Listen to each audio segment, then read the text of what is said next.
Shoot.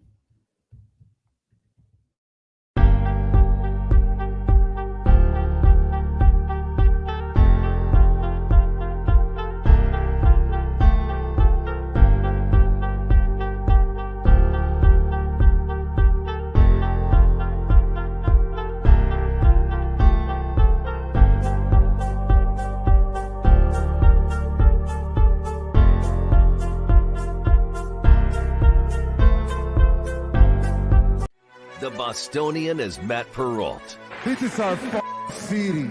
The book is Dave Sharapan. Pay him. Pay that man his money. Together, they are the Bostonian versus the book. You covered 12. I covered. Follow the show on Twitter at Boston versus the book. How do you like them apples? Bringing you the best insight on sports betting news, Matt and Dave's daily picks, and an entertaining and unfiltered dive into the sports betting industry. Here's Dave Sharapan and Matt Perrault. And here we go.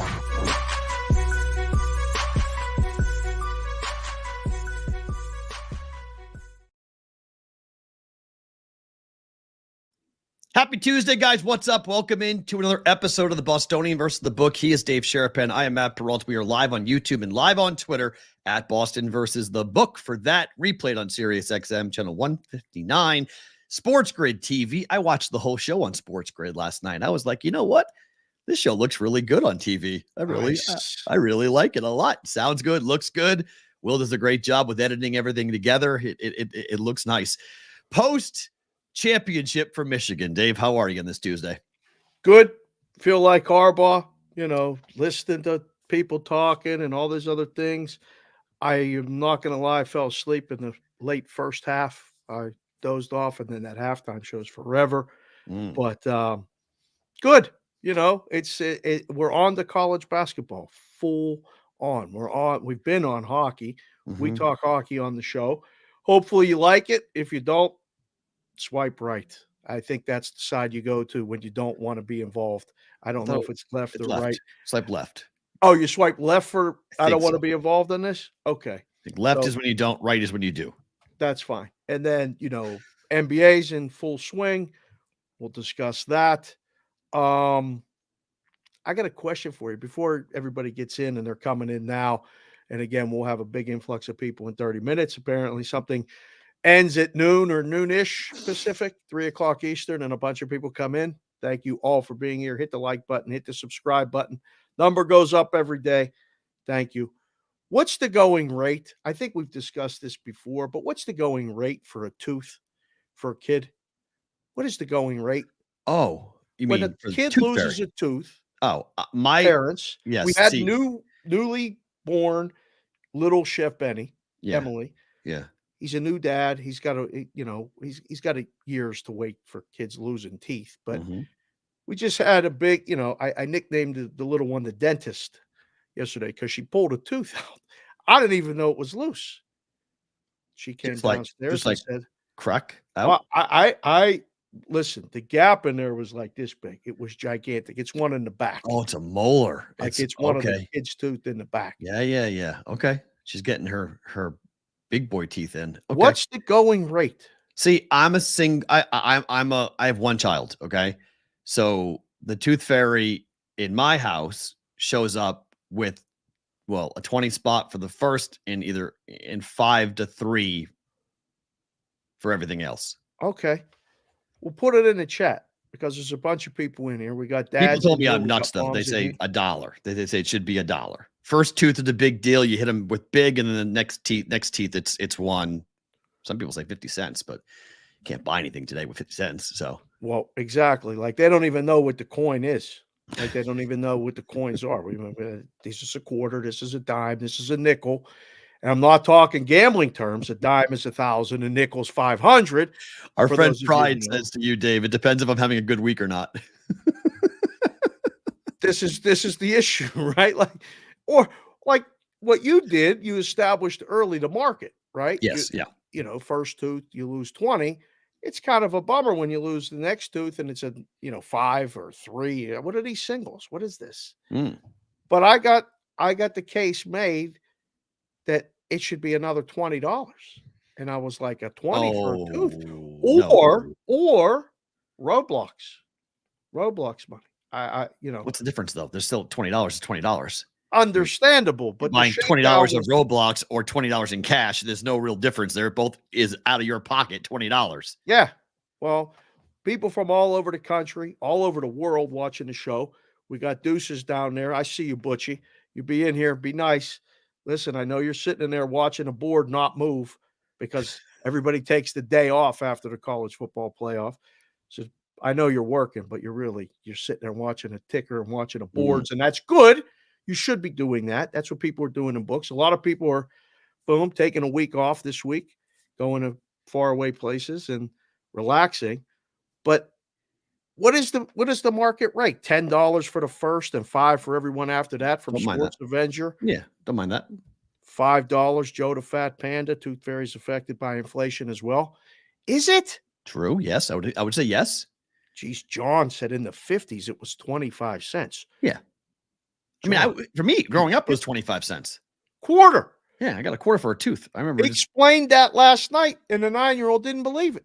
No, that was like, what? Was a quarter? I said a quarter was a big deal. 40 years ago, a quarter actually, I could go to the store and buy something with a quarter. Can't now. Nice pack of baseball cards and a big stick of gum that 25 cents for about 3 minutes, and then it was done. But I mean, how much do you pay for like a candy bar now? Because I was stunned. Snickers is $1.79. $1.39 at the supermarket down the street from my house. $1.39. I was like, when did that become over $1 to buy a candy bar? Yeah. It's like, wow. I was like, that is not cheap. That is so a quarter can't go. You can't do that. Thunder D says the going rate. Kids in my daughter's class get $50 to $100 a tooth. What kind of class is that? He says, I do the first one $1, second one $2, third $3. He goes up rather than popping big for the first. Thunder D goes up based upon the number of teeth you lose. I'd rather do mine. I think mine in the long run, I think is less expensive on the Tooth Fairy. I think Tooth Fairy probably likes my rules better.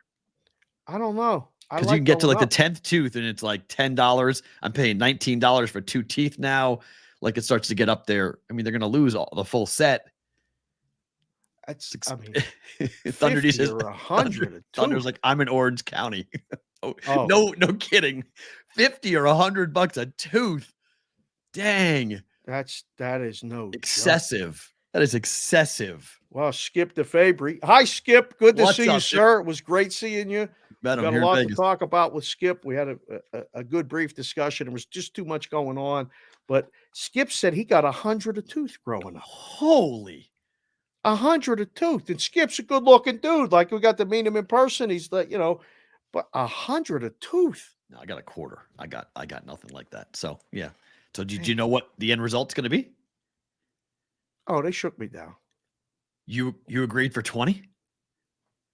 I woke up this morning and, I got I got 20 for the tooth. And I looked over and I just said, good for you. And I looked at Jess and was like, Because I went to sleep last night. I finished watching the game and I talked to a dear friend and he told me to watch something on Netflix called Nobody. And I searched for this thing on YouTube on Netflix called Nobody. Yep. And there is no show called Nobody. I was going to say, I was like, I have Netflix. I was like, what? I don't know. Apparently I didn't get the exact name correct. So I spent 15 minutes searching for this thing, got frustrated and ended up falling asleep without making sure that the Tooth Fairy was. I see. Yes. I was told that I was supposed to do that, and I woke up and it was already done. So 20 for the tooth. I'd be yanking out teeth like crazy. 40, 60. If you're 80. the kid, I'm yanking teeth out. Don't be yanking out real teeth because then the braces come, and that's $5,000. If we're lucky. Yeah, if we're lucky. It's that's variable as well. But yeah, so that's where we're at, talking about So. teeth, watching other people talk about other things this morning. It's been a crazy morning. All right, And, before we move to Michigan and the win, the 4-team playoff era is over. We are officially now into the 12-team playoff era for college football. Mhm. As a bookmaker, does this change the calculus, futures? What does this do what do you do heading into next year? I think it varies the to win it all pricing. Like, you have to adjust for the fact that realistically, when you go into the season, 6 teams could win it all before. Now, legitimately, 12 teams are going to have an opportunity to play for the playoff. Yeah. So the prices on the teams that were on the periphery will probably come down.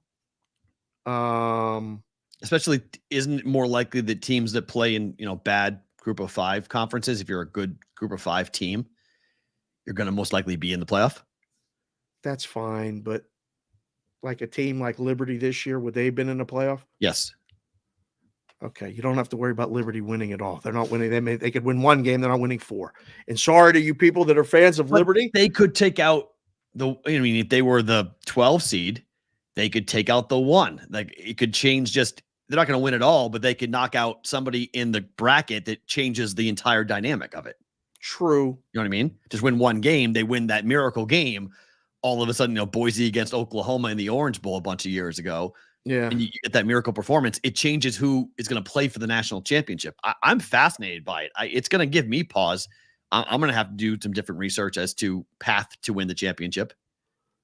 It will, but I mean, you look at the odds to win it all, they're up in some places already today. Oh, yeah, everyone's got them. Georgia's number 1, Yep. Lowest odds, the favorite. Because Carson Beck went back, so they've got their kid. Right. Ohio State. They're lower than I thought. They're lower than I thought. Yeah. They're the third choice. Third or fourth option, yeah. Right, yeah. Michigan's right there. Texas is right there. Looks Bama. like a lot of the same. It's going to affect the bowl games drastically for those of you that like the bowl games. Reality is, I mean, people watch them. Apparently, the ratings are great for bowl games on stuff, but I don't know how much that affects handle. We're going to see next year. Oh, I think people are going to – the bowl games are going away because you need people to go to the game. People are going to watch and people are going to bet the bowl games. Those 2 things won't be affected. The bowl game is, let's be honest, what it is. It's a siphon, right? It's a tax exempt event that lets you get cushy jobs and sign big endorsement contracts to make money for different people. The bowl game is not really about the game. It's about people going to the game. The watching on TV is great for ESPN. They pay for the rights, or Fox Sports or whoever. They pay for the rights. Equally, revenue stream for the bowl game to have that. But people have to go to the games for them to continue.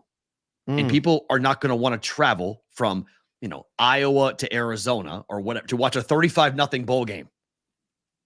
They're not going to want to go. If the product sucks, they're not going to go and travel. That's why the bowl games are in trouble. Not TV and betting. It's the money on the ground being spent that will dry up. Yeah. How does that affect the book?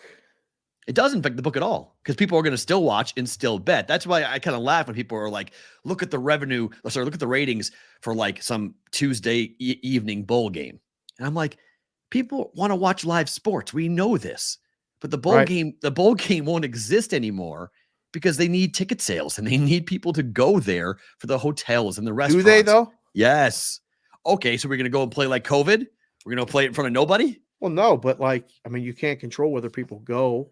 Yes, you do. So, you force the schools to pay. The bowl games require, if you accept the bowl, if I invite you to the bowl game, in order for you to accept that, you have to buy an allotment of tickets and book a certain number of hotel rooms for it to happen. If the schools say our people aren't going, like we're not buying it, yeah, the bowl game's dead. That's like youth travel sports. They have these stay and play tournaments. You can come here and play with your team. You got to pay the entry fee and you got to have 10 rooms booked. Well, we don't want to stay there. We're all staying over here. Well, then you can't come and play. Right. Oh, okay. This is not really then a tournament. This is a money-making opportunity for people. Which is what bowl games are. Yeah. I mean, I used to laugh. My first experience when I went to Nebraska, And these guys used to walk around in these very odd colored blazers. Yes. And there'd be like 5 of them. And I was like, what are they doing? And like, well, that's the bowl representative. Yep. I go, it's September. Why are they here? Oh, well, they're scouting. I go, Right. who pays for them to come here? Well, the bowl does.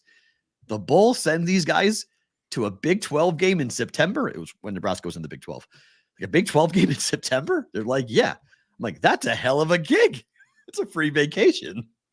Well, that's what it becomes, right? I mean, I saw that when I moved to Arizona and was around the Fiesta Bowl committee and committee members. And then when I started working at the golf course, they had a luncheon at the resort. And I was like, this is great. Where do I get one of those orange sport coats? I just want to wear one of those and walk around with you and meet all these people too. This is awesome. Will it lessen the regular season? No. You don't think so? Nope. Do not. The bowl games are in trouble. I mean, they're in trouble. But I don't believe the regular season is still very much there. Much like the NFL. Everyone's worried about the NFL and more TV and it's going to kill ratings or kill attendance. No. People are going to watch football. When Michigan plays Iowa, people are going to pay attention. When Iowa plays Iowa State, people are going to pay attention. Like the problem is we're changing, like we'll get to it later, but Washington and all these different schools are going into the Big Ten and all these different West Coast schools are going in to these conferences that you're like, wait, what? Who's playing who next year? Like that's going to be the bigger problem, I think, is just looking at the conference schedule because it's going to be very different. Yeah. I don't know how much the immediacy and the danger of losing a game heightens the college football regular season.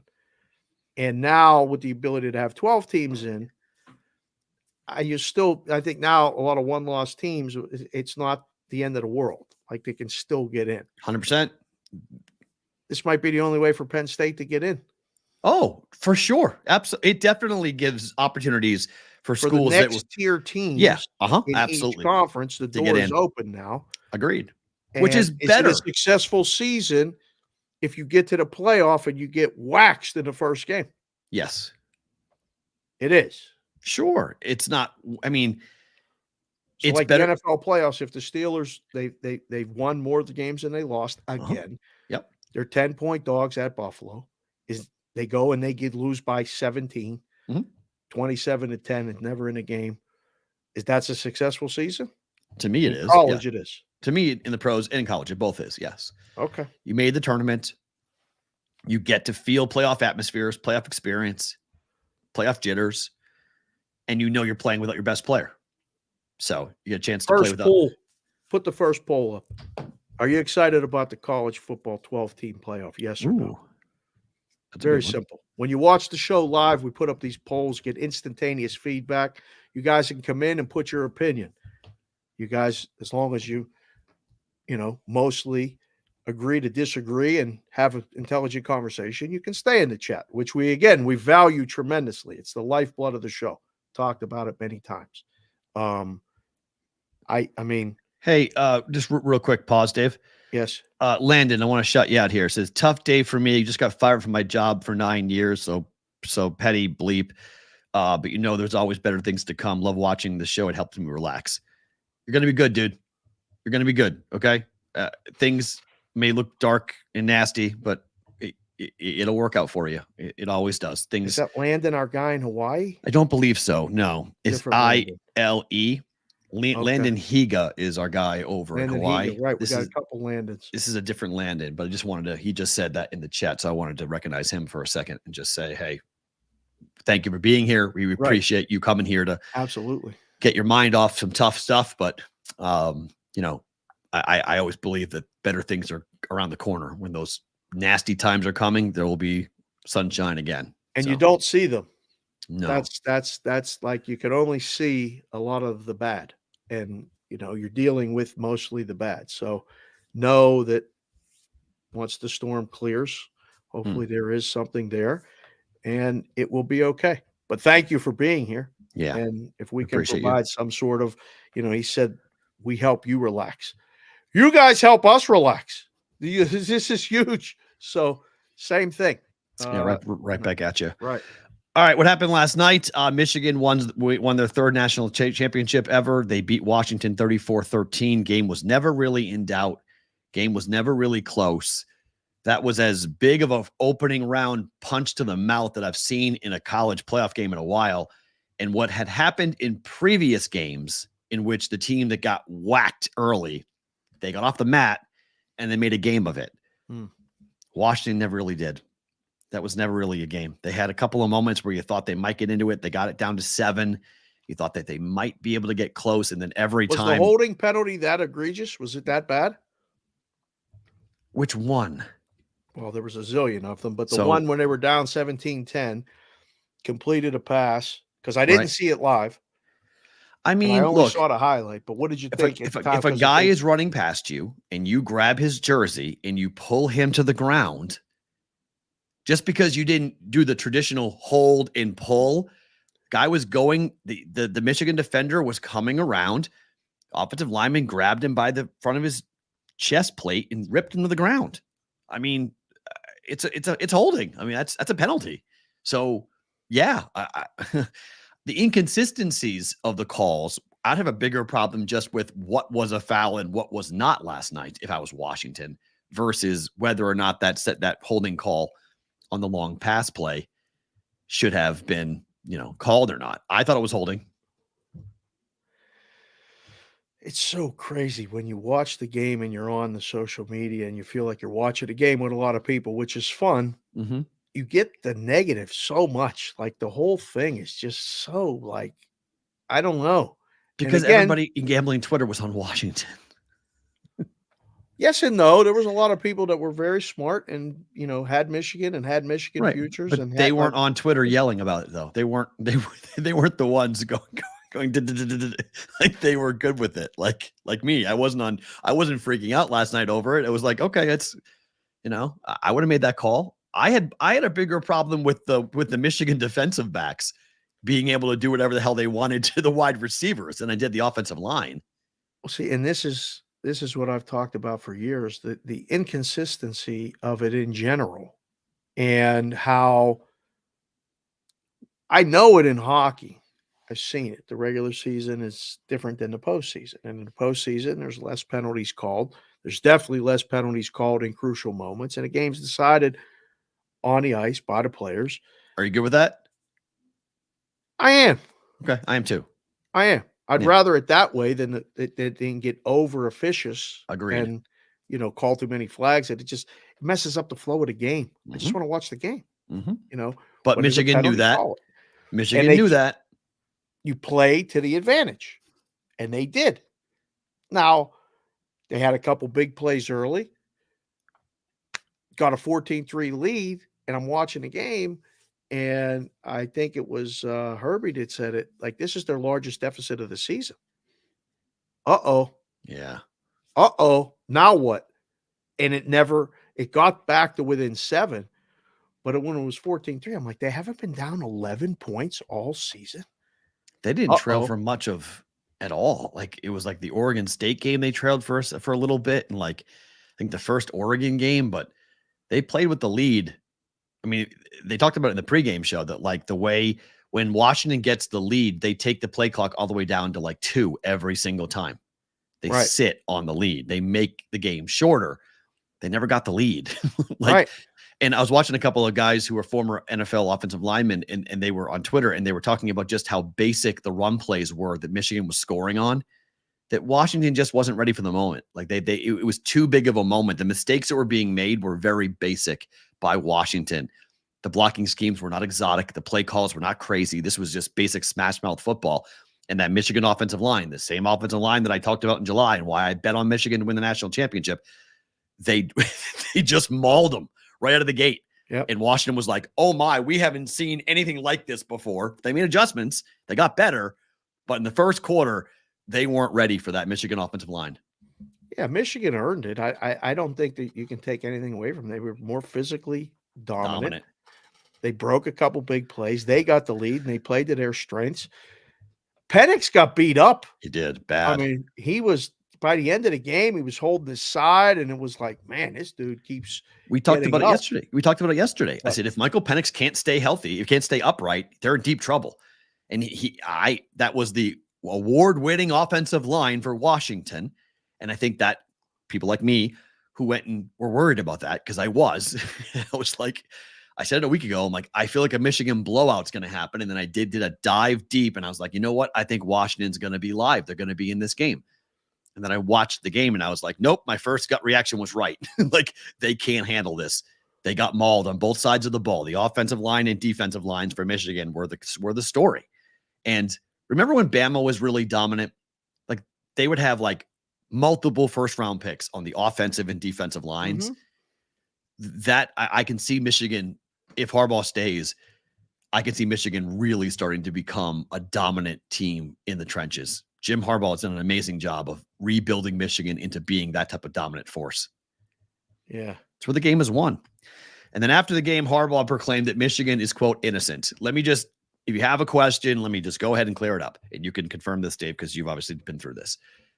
If we find out that the NCAA comes and vacates the victories for the Big Ten title for Michigan, the book doesn't care.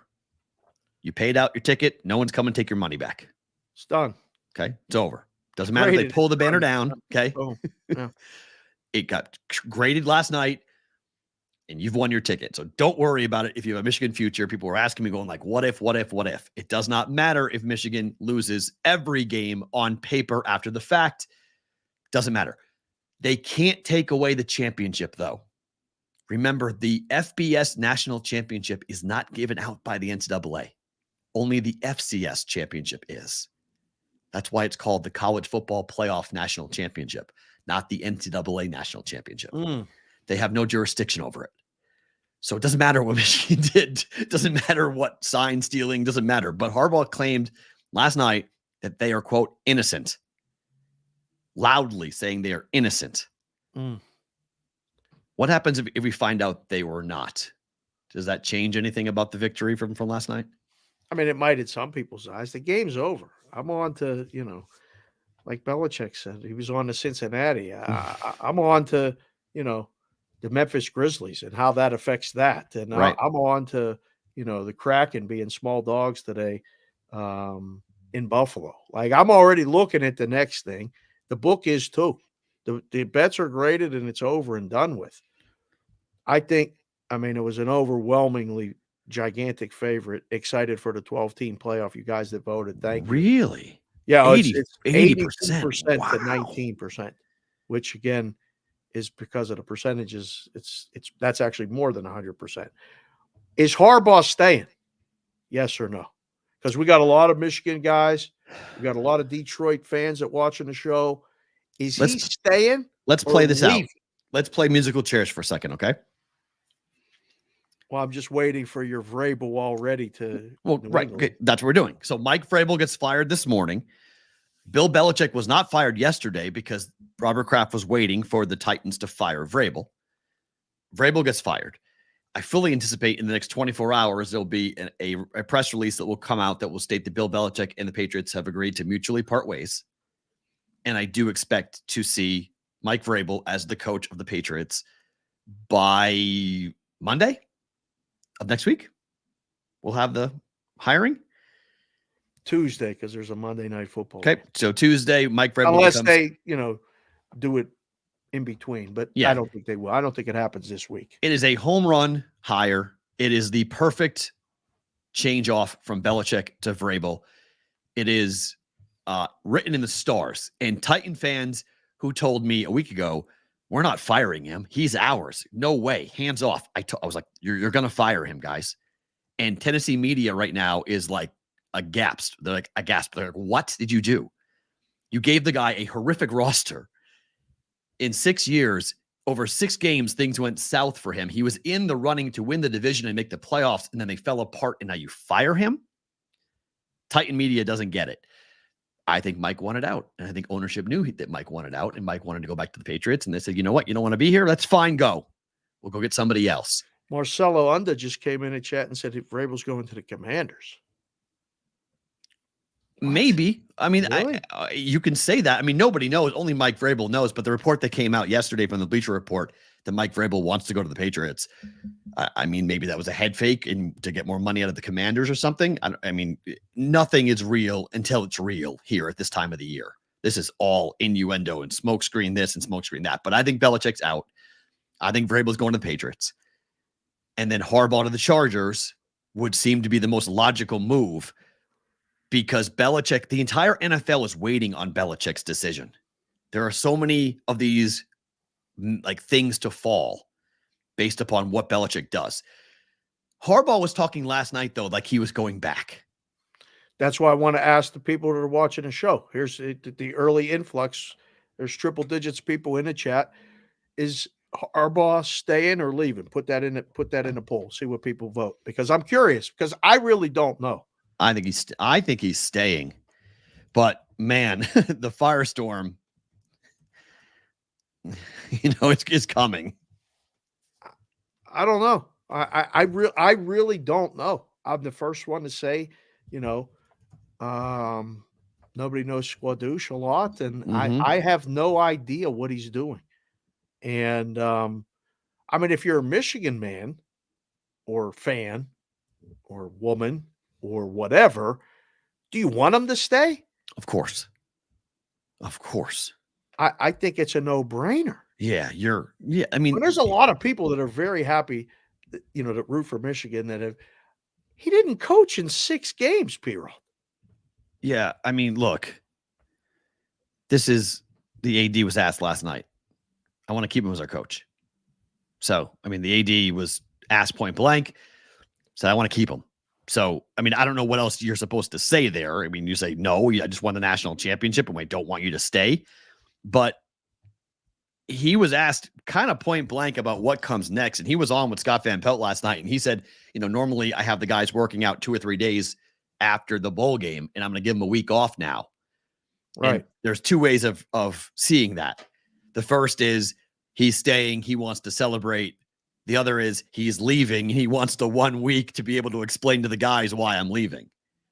So there's 2 different ways you can break that comment down to Scott Van Pelt last night. But if he's honest, okay, if he's being honest that we are, quote, innocent, that Michigan did nothing wrong, and that all it was a simple sign stealing nothingness, iPhone nonsense, then I think he will stay. But if there's more to be uncovered, and if there's a bigger issue at play, if like the COVID time practices turns into something more egregious, and it starts to just be this like domino effect of more and more stories start to come out about what Michigan has done over the last 3 years.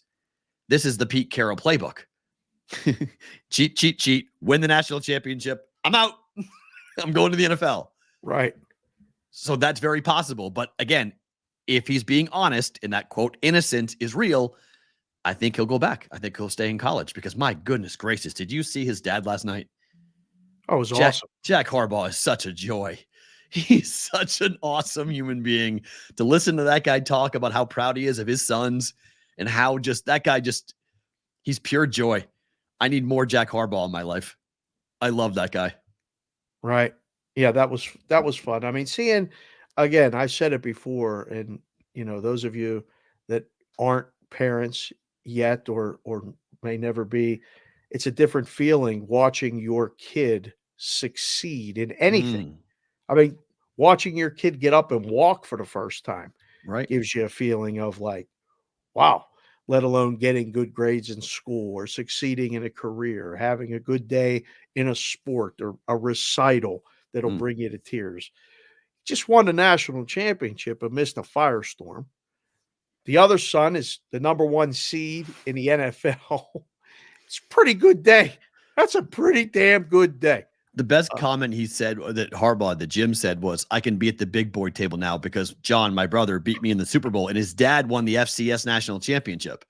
So Jim had never won anything. So he finally won a championship for the Harbaugh name. And now he's like, all right, now I could be at the big boy table with my brother and my dad, who both have won stuff. So one more thing, and then we'll go to NFL football. Yep. If you're a Washington fan, knowing your team's going to the Big Ten next year, after watching the way your team performed, at least in the first half, you worried?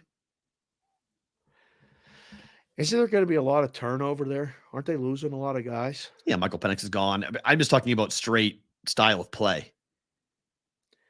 I don't even know what I just saw the schedule for some of these teams yesterday for the first time. It's going to be totally different. I don't know if you got to be concerned, because I mean, if you're recruiting, you might have faster team speed than 8 or 9 of the teams in the Big Ten, but you Fair. might not have the physicality. You're going to get smacked. Like, I don't know. I don't know. I really don't know. I think when they play teams like Iowa, Ohio State, Michigan, Penn State, like when you play the physical dominant teams at the line of attack, the line of scrimmage in the Big Ten, Washington got a big old taste of what's coming next year. It's not going to be easy. Michigan plays in Seattle next year. Neat. Up in Washington. That's cool. That'll be fun. Can you imagine after that, you got to go there. You beat them in the championship game. Play them. Revenge. You want to talk about loud, hard ticket. Hopefully we'll still be doing the show then. We'll be hearing about the revenge angle of that game. And that narrative will be nonstop that whole week. Without a doubt. Yeah. I don't know. We got the early votes are indicating that he's gone. He's leaving. People were voting overwhelmingly, 70% so far. Yeah, I agree with AOWN, though. I agree that if the NCAA just says, look, he served his suspensions already, and they move on to something else, I think he stays. Only he knows what is about to be uncovered. Like, only he knows what he did. So if he's worried about it, it's a far easier job. I mean, ask Nick Saban. Like, it's a far easier job to stay in college. It's just less time commitment, less pressure. Like, you can build a dynasty in college. Well, apparently the guys that know have talked about, him having a great staff and everything now. I mean, again, one of the best testimonies in life is when you have a job or you have a company and, you don't necessarily need to be so hands-on and involved in everything and it works without you. He didn't coach 6 games. They didn't lose a game, 15-0. I mean, it's a hell of an accomplishment. I don't know. Somebody said he's going to the Raiders. Somebody said he's going to the Chargers. I've heard the Raiders locally here. I've heard the Raider rumor loudly. Full control of the Raiders. Personnel, head coaching. Antonio Pierce, you got to talk to him, but do you stay? I would if I was Antonio Pierce, but I mean, he won't. It'll be just like Rich Bisaccia. Harbaugh will bring his entire crew. Harbaugh's a prickly guy. Like, he has, you got to be in with him. I don't know if he can just adapt or take Antonio Pierce and say, yes, you were great, you're staying. Maybe, but Harbaugh is going to be, the media here is not going to really have a good time covering him. He's not fun to talk to. Oh, so I'd welcome him here. Obviously, it would be I think it'd be fun to have a guy like that come off a national championship, but it feels like you're buying high on him. Not to say he's not going to be great in the NFL, but it feels like you're going to be overpaying, much like the Raiders have done for every other coach they've hired. It would change the dynamic here, Perrault. Like, not that having Gruden here wasn't a big name and like all of that, but like, I think the accountability on both ends will ramp up. You just got the guy who won a national championship at Michigan and has a pretty long resume that's proven. He's going to hold media accountable, and he's not going to give you much. You're going to have to really, like, now, I mean, what if they start out 2-5? Are they going to ask him these questions and hard questions? Like, the dynamic is going to change. Oh yeah, agreed. Immediately, if it'll be advantageous, it'll be acrimonious. It'll be nasty. I mean, yeah. I mean, we haven't had that. You're right. We haven't had, because Bruce Cassidy is an absolute joy to talk to. He's super fun. He's awesome. I mean, most of the coaches here have good relationships with the media because we haven't had that, like, fight with the media type coach. Harbaugh is that type of guy. He will not be well received by a lot of people here in town just because of the way he is, how prickly he is. But if he wins, it won't matter. He can do and say whatever he wants if he comes in here and wins. Tough job, though. Tough. That's a tough job. Okay, this is great because you were a coach, so I can't wait to hear your take on all of this. So let's set this up for a second. The Saints are playing the Falcons. Falcons are the arch rival, hatred between these two teams. I did not know how big of a rivalry this was until I went to New Orleans during my honeymoon was in New Orleans, and it was during a Saints and Falcons game. And I went to a bar, we bar hopping and whatnot, and it went into a sports bar, and it was unbelievable. The people yelling at each other who are Saint fans and Falcon fans, like nasty things back and forth. Like the point, like I thought like a cop had to be there going back and forth. This is one of the most unknown, under publicized blood feuds in the NFL. Okay. These teams hate each other. Oh. So on Sunday, we have a end of game situation in which the Falcons were going to fire Arthur Smith anyway. Everybody knew it. Dennis Allen's going to stay as the coach. Jameis Winston is in. The game is decided. Dennis Allen calls to Jameis Winston and calls the play victory. They're on the 1 yard line. Okay. They decided as a team, Jameis Winston decided as a team to line up in victory formation and run the ball in. Dennis Allen didn't call it. The team called it. After the game, Dennis Allen has to go shake the hand of Arthur Smith. Arthur Smith MFs him to his face. I saw that. What'd you do? What'd you do? What'd you do? It's bully. He's yelling at all these different people. Dennis Allen was saying, I didn't do it. He's like, I didn't do it. I didn't call this. Right. All. Right.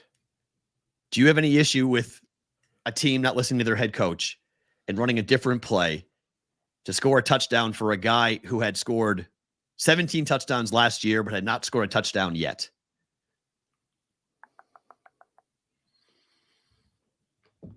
I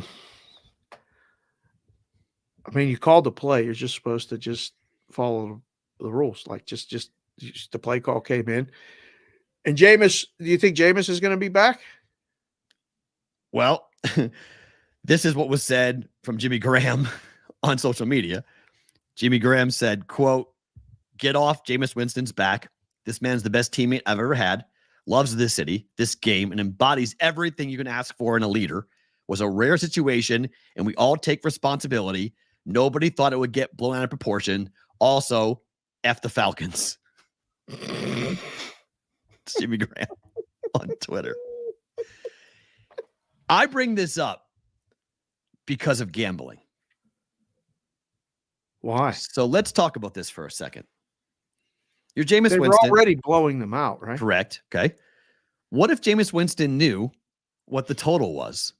I'm not saying he did. I'm not accusing anything. I'm just saying hypothetically that if a team calls a play and you do like the movie scene thing of like, I'm not listening to the coach, we're doing our own thing.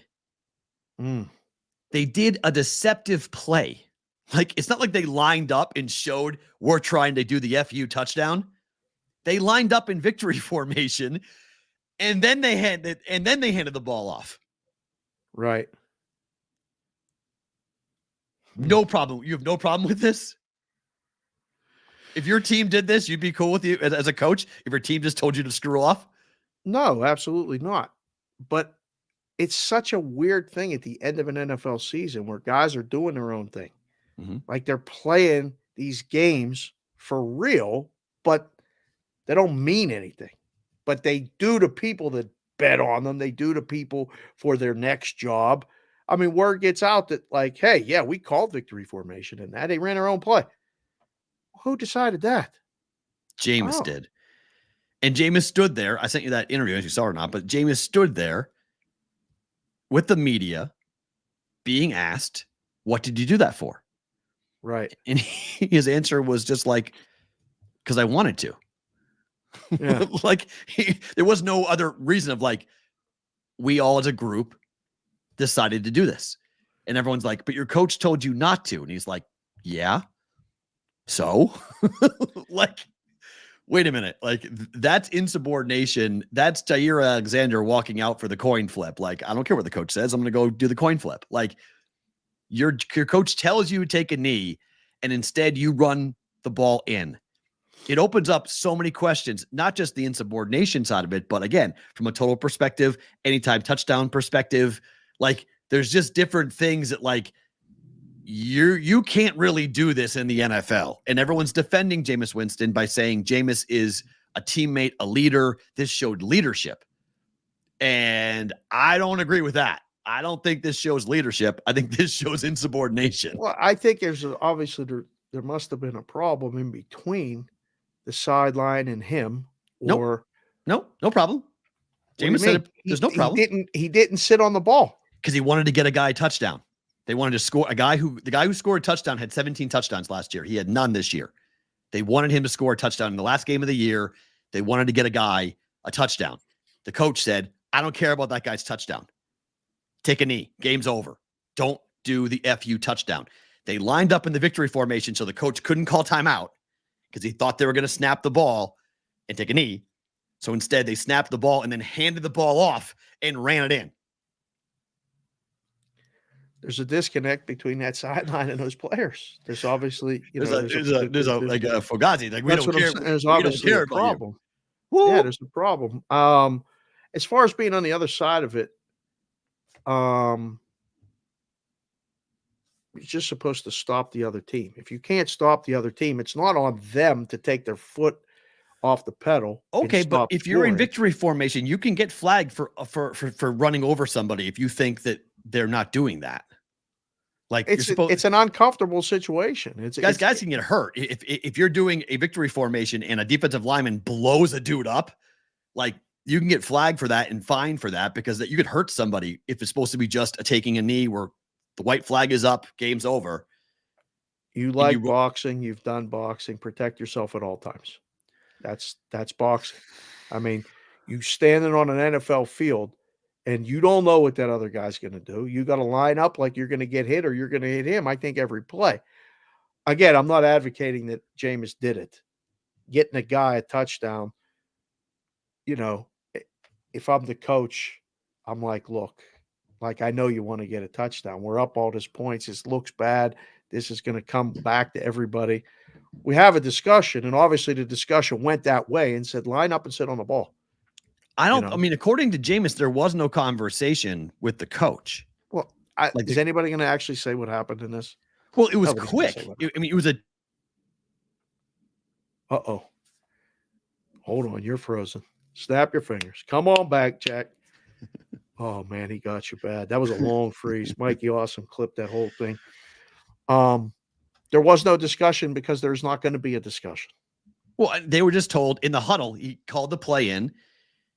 Jamal Williams had 17 touchdowns last year. He had none going into the game. Last play of the season. The clock is running down. They all look at each other in the huddle and they're like, we're getting our boy a touchdown. Like that is, I know people are saying that's because he's a great teammate. He did that for his guy. He did that for the team decided they wanted to score. But like, this is why a coach exists. You can't just do what you want. Like you can't just determine that, hey, sorry, Dennis Allen, you wanted us to, throw the white flag up, but nah, we're doing our own thing. People are saying that Winston should be cut today. I don't know if I'm going that far, but if I'm part of the Saints ownership, I'm real concerned about what that locker room thinks of my head coach. The exit interview is going to be interesting, right? Because now I don't think obviously the air has to be cleared if he's coming back and who's coming back. And, we got to get the story. What was said in that huddle? You said this was a good idea. You didn't stop him. Well, yeah, we got to get. They all agreed. According to Winston, they all agreed that it was a team decision to do it. Nobody's ratting anybody out. If the left guard said, I'm not, everybody agreed. Of course, everybody agreed. Somebody said that if you weren't in on it, you would have gone off sides on purpose. Like, so everybody was complicit. Like if somebody knew they weren't part of it, they would have gone up and there would have been a flag and then they couldn't have done it. Whole thing is uncomfortable. Playing meaningless games like a grown man sport, professional sports with so much at stake, and guys doing a cash celebration when they get their contract incentives in the middle of a game. It's awkward. I hate the end of the season. Is it awkward? Silly. Yeah. You didn't like it when that was who do you call it? Jadeveon Clowney. Yeah, Clowney. Yes, Clowney. Right? Yeah, did the dance to get the sack. Yeah, like, I was at home and Jess said, "What did he do that for?" I'm like, "He just hit a contract incentive. He's probably got $1 million." It was like 750,000. Yeah. And she was like, "Wow, that exists." Yes. Like, people that don't know that exists, it's, oh, okay. I don't know. Celebrating individual accomplishments in a team sport's uncomfortable. Being blown out and then expecting the other team to stop. We got our asses kicked one day, and we played a lot of softball games. We got our asses kicked by this team from California. And, when we were kicking teams' ass and we knew we were better and they were, just not on our level, we'd have the kids step off the bases and get called for automatic out. When we were up 12-0, why did we have to be up 20-0? It was enough. We knew they weren't going to score runs. We had enough. It was costing our players at bats. We would let them hit because they needed reps, and everybody's watching everybody and trying to get more stats for their profile so they could get to college. I was like, all right, you can hit, but when you get on base, you're going to step off, and we're going to play innings. We're going to just play the game out. And sometimes I would check with the other coach. Do you want us to step off? No, just keep playing. Okay. Well, then when you're on the end of it, where you're getting your ass kicked, I told the other coach, and me and my coach, Eric, or my other coach, keep playing. They need to know what this is like. And it was a great lesson that, like, hey, we just got smoked. We lost 16-0. You guys got to be as enthusiastic when you lose as when you win. You love hyping, high-fiving, dancing, doing all the dugout dances and everything we're doing when we're winning. You got to learn what that's like. So, one, it doesn't happen again. Do everything you can to not have that feeling and let it happen again. But two, sometimes in life, somebody's better than you.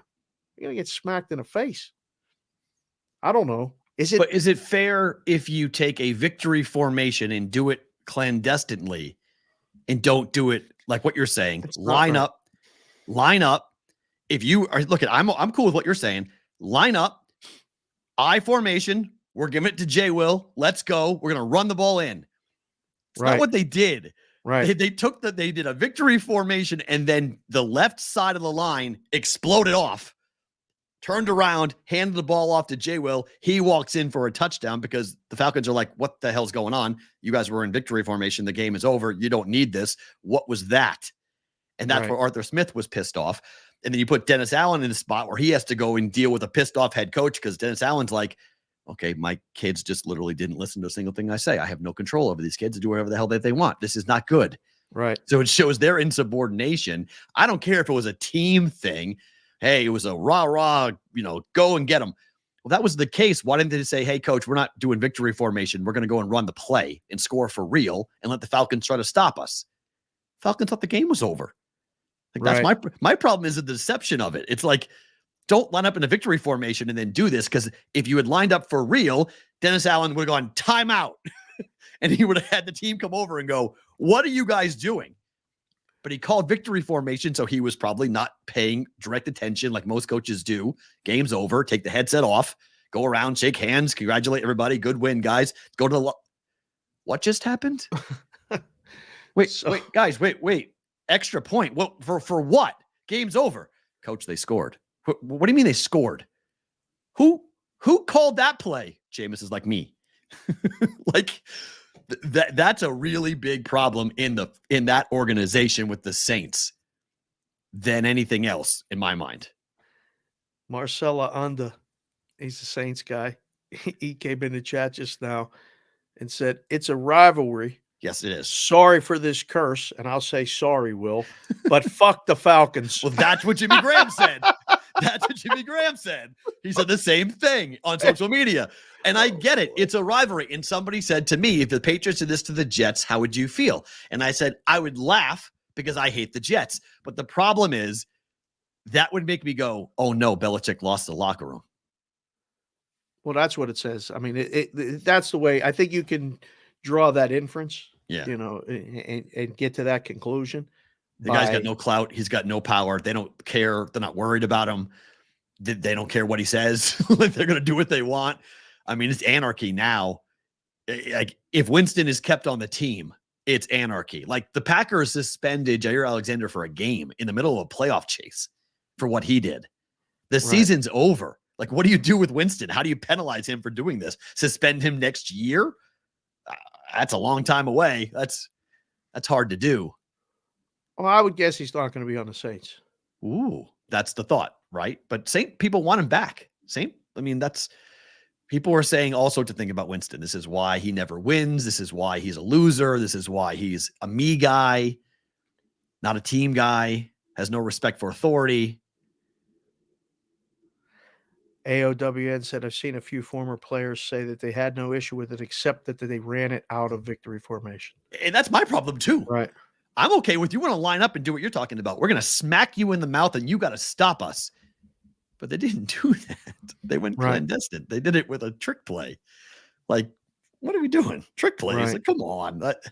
And then you got to go explain because it looks even worse. Could you imagine if Dennis Allen called that? If he called a fake spike, like the Dan Marino fake spike, throw the ball touchdown thing. Well, they were playing to win a game. Right. When No, I'm Marino not comparing. I'm did it, not they were comparing. playing I'm to just win a saying, game. imagine if Dennis Allen had called that play, if there was a victory fake that he called.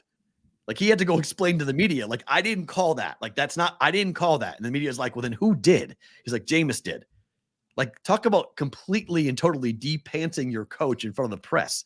Like, how do you answer that question? Right. I call it uncomfortable. The whole thing's uncomfortable. Yeah. The end of all relationships. Most of the time, it's uncomfortable.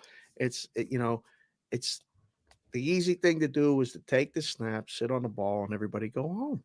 Yep.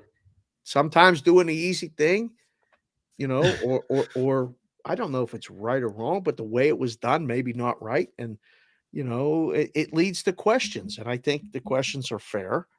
I think the answers are interesting. Jameis is he owns it. He's not hiding from it. I don't know. He didn't. He stood there. That's true. Jameis stood there and answered all the questions. And a guy fired back at him, and he was just like, "Yep." He's like, "That's your opinion, and that's fine." And Jameis like, "What do you think? Why do you think I did it?" And he's like, "What do you think about it?" He goes, "I didn't like it." He goes, "I don't think it was right." It was a very awkward, tense back and forth between the media member and Winston, which again leads me to believe that, okay, probably Winston's not going to be there next year. The team's going to go, yeah.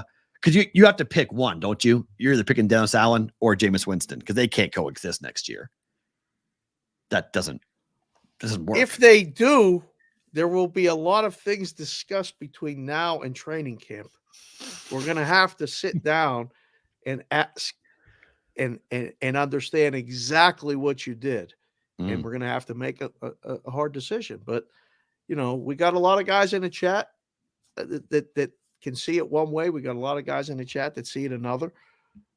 I don't know if there's a right or wrong answer to all of it, but there's a problem there. There's 100% a problem there. I think it really comes down to, if Dennis Allen is staying as the coach of the Saints, Jameis Winston is not going to be a quarterback on that roster next year. Like, that is, you have shown your cards, if you're Winston, that you do not respect your coach and do not care about what he does to you, which means it's probably best to part ways. I don't know if I do it like right today, like Shannon Sharp was saying this morning or yesterday morning on ESPN, saying cut him today, like right now, cut him publicly, cut him loudly, do it right now if you're the Saints organization. I'm not sure you need to do it like that, but I'd be very surprised if Winston is back next year with the Saints. Right. Just doesn't feel like that's the play. 3 more defensive players for the Dolphins have been ruled out for their game against the Chiefs. Line has gone to 4 here. I mean, you got to feel for the Dolphins a little bit, don't you? Given the number of injuries we're talking about. These are 3 linebackers, all in one position group, are out. Right. Not good. I mean, the steam came. It's just that they let all the 3.5's gone. It's 4 now. It's going to be cold. I mean, what in the world chances does Miami have now? Like, it's all going to be bad news. What's going to be said? Today's Tuesday. The game's Saturday night on Peacock. What's going to be said between now and then that's going to make you go, Dolphins are live. Oh, take the points. Oh, they can win the game, other than talking Kansas City down. What positive Yes. is coming out of Miami? Nothing. Nothing. A-Chain. I mean, our guy yesterday, Kincaid, compared him to the guy from My Three Sons. Yeah. They're in trouble. It sucks. I mean, if I'm a Dolphin fan, I'm really disappointed because you want to go in with your full complement. At least you want to have a fighting chance with maybe not your number one defender, but you want to have like, of your top 12, you want to have like 10 of them. They have like 5 of them. Like there are so many major injuries on that defense for the Dolphins. And I know that the Chiefs offense is garbage, but I want KC to win this game because I want KC on the road next week in 2 weeks. I want Mahomes in the playoffs on the road for the first time. Just won't let that go. You want to see him on the road. Because I want to see him get deep hands turned over and spanked. That's what I want. And it's going to be fun. Oh, it's going to be fun. Never experienced it before. Now you get to get a taste of the medicine that people have dealt with for years. To be a true elite, great all-timer in the NFL, you have to win on the road in the playoffs. He's never even played a playoff game on the road, ever. Is this the part when you bring up the Brady won the games on the road in Pittsburgh? Is this the part? He didn't just do it in Pittsburgh. He did it in KC too. Did it at Arrowhead too. He did it in multiple places. Did it in Denver. Did it in Kansas City. Did it in Miami. Did it in Pittsburgh. Did it in Buffalo. I mean, the Patriots. Did he do it in Indy? Did it in Indy? Yep. Multiple times. Lost. I think he was 2-3 in the playoffs in Indy, but he did it multiple times in Indy. That fake crowd noise they would pump in Indianapolis, like they always would do. Speaking of defensive injuries, your guy officially out. We knew it though. Number didn't move, but this morning it already moved from whatever it was. Anything that was below 10. Boom, see you later. On. It's Goodbye. 10 now. What's going to make this line drop between now and Sunday? Nothing. Sunday morning. It only goes up. I don't think it goes down. I don't know how much higher it can get. Mm-hmm. Right? I mean, the total's 36. Boy. 36. It opened, some places had it 41 was a first looking number, but I mean, it's 36 now. Again, the math problem. Right. How many points is Pittsburgh going to score? If they can get 14, 24-14, that's reasonable. They haven't had one of those like get one late on them. And I was reminded of the fact when I was tweeting about the Cleveland and Pittsburgh both being in the playoffs at the same time. And I was kind of laughing and not taking a shot at Cleveland, but I couldn't remember the last time they were both in the playoffs at the same time. And I was reminded that in 2020, they were in the playoffs at the same time. And I believe Cleveland annihilated the Steelers in 2020. It's interesting because somebody like this is, I guess this is the first time that all the teams on Lake Erie are in the playoffs at the same time. It's been a while. I mean, first time ever for Cleveland, Detroit. Oh, you got to throw Detroit in there. Yeah. Yeah. Cleveland, right. Detroit, and Pittsburgh are all in the playoffs at the same time. Pittsburgh is not even close to Lake Erie. So who's the third one? There's a third one. There's a third Lake Erie team that's abutting. The geography portion of the show, as Perrault sits there frozen, thinking. That's his thinking face. Clip that one, Mikey. Awesome. Who is the third team on Lake Lions, Erie? Browns. I thought it was Buffalo. Maybe it's Buffalo. Buffalo. The Lake third effects, team no. That's in there because they're all going to deal with weather. They're all dealing with weather this week. Right. Detroit's indoors, but they all have weather coming to deal with. I don't know. I feel bad for both Miami and Pittsburgh because I don't think these games are going to be close. They're going to be not fun games. Like done at halftime, done? Kinda. Yeah. Ugh. I hope I'm wrong. I do. Just don't see Mason Rudolph on the road against a team like Buffalo, who's playing really well, keeping it close. And then I think Miami just is going in there. They were going to have a problem anyway with the weather, but now it's Tua is not healthy. Tyreek's not healthy. The defense is decimated. They're limping in. Put this in the chat. Mm-hmm. Here's a new poll. The Harbaugh leaving or staying, 66% said he's going. He's leaving. Oh, Lake Erie. Sorry. Thank you. What did I say? Lake Erie. Yeah, that was right. Oh, that is Erie. Funny. Haha, boss. 429. That's good. Um, What's the poll? is it both, neither, or one? Miami covers, Pittsburgh covers. You think both cover, neither cover, or one? And if you think it's one, put which one you think. I think we'll get more Pittsburgh covers because of the number. It's Mason Rudolph The Steelers defense still can play. without TJ Watt. Well, they're not going to, I mean, it's going to take the game. Hmm. They're susceptible to the run, right? Or are they going to just light them up in the pass and it's below zero or cold weather? It's really interesting because there are such frustrations going on with the offense right now for Buffalo because the wideouts want the ball. They're not getting it as much as they want. The running backs were running the ball really well, and then they didn't run well against Miami. And then Josh Allen threw pick on pick on pick on pick. So, I mean, the way you cover is Josh Allen throws 2 picks or more. So that's how you cover. 17-10, an under game, right? I mean, the correlation is there.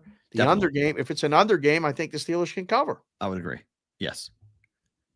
But I worry about the fact that if Buffalo gets off to a hot start, which they do at times, they come up 14-0. Your running game is gone. You can't give the ball to Najee. You're throwing the ball with Rudolph. He's getting tattooed and hit. Turnovers, fumbles, interceptions, and the game just snowballs. I mean, it's only Tuesday, and you're already rained on my Sunday. It's just saying. Sunday morning is actually excitedly. I'm going to, make sure we get the donuts or whatever we're going to get. And Pap and Grandma are excited that the game's on, and we're gonna watch a Steeler game. Although Pap came home from work yesterday and said, TJ Watt's not playing. Steelers are going to get killed, right? I said, well, it's only Monday. Relax. He said, no. So I think Steeler Nation has accepted it. Mm-hmm. I think we're talking ourselves into knowing. It's just like Roethlisberger's last game. When they went to Kansas City, I knew they were going to lose. Okay. I don't think they're going to win. We got people coming in the chat saying, Steelers outright. Really? Wow. What? I mean, I'm here for it. It'll be fun. Let's go. And then the Steelers go to Baltimore. Oh, my. For round 3. I want Cleveland at Baltimore, though. That's what I want. The Steelers beat Baltimore. How many losses did Baltimore have this season? 4, right? 13-4? Steelers beat them twice. Wow. Hard to beat a team 3 times in 1 year, though. Here we go. Just saying. I mean, that's what everybody says. I know. It's hard to beat a team 3 times in 1 year, especially in the playoffs with them rested and TJ Watt's not playing in 2 weeks from now. He's not playing. But if both teams' favorites win, let alone both cover, you get Bills Chiefs in Buffalo. Good. Okay, here we go. Monster. That's what I want. Give me that. Monster. Give me that. That's what I'm talking about. All of that. And then it's Baltimore, Cleveland, right? Cleveland wins, they go to Baltimore. Houston wins, they go to Baltimore. And that's Houston, Baltimore is boring as crap. No, thank you. I want Cleveland, Baltimore. Sorry.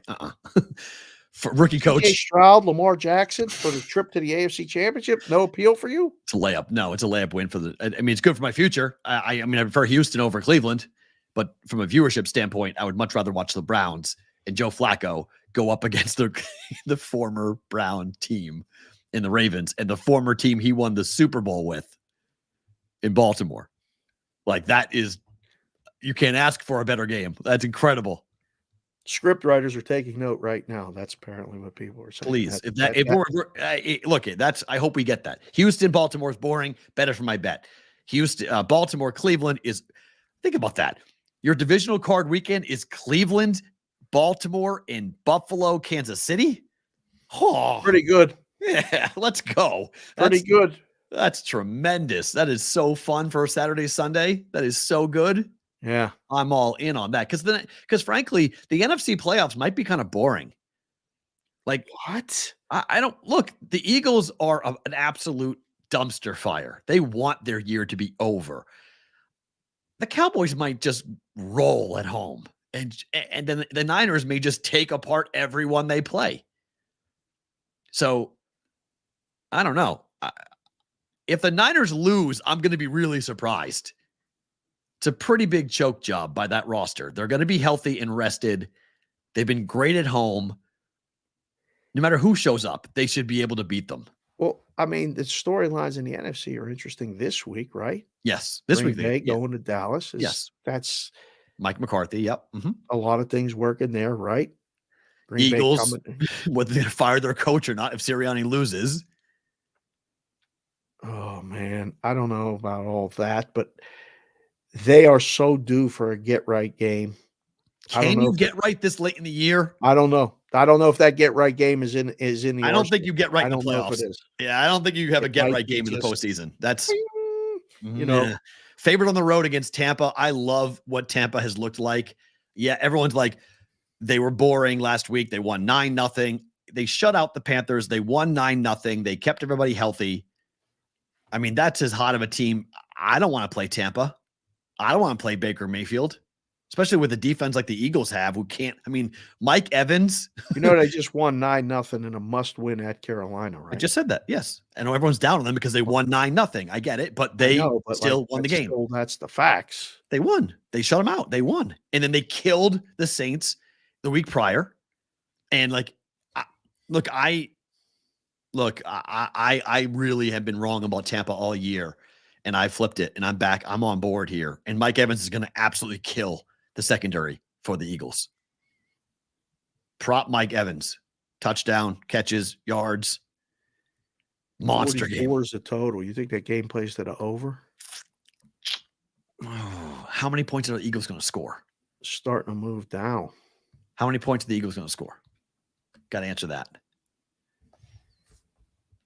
How many points are the Bucks going to score? Well, they can score 24 points on the Eagles pretty easily. You think so? Yeah. Yes. That Eagles defense is a mess.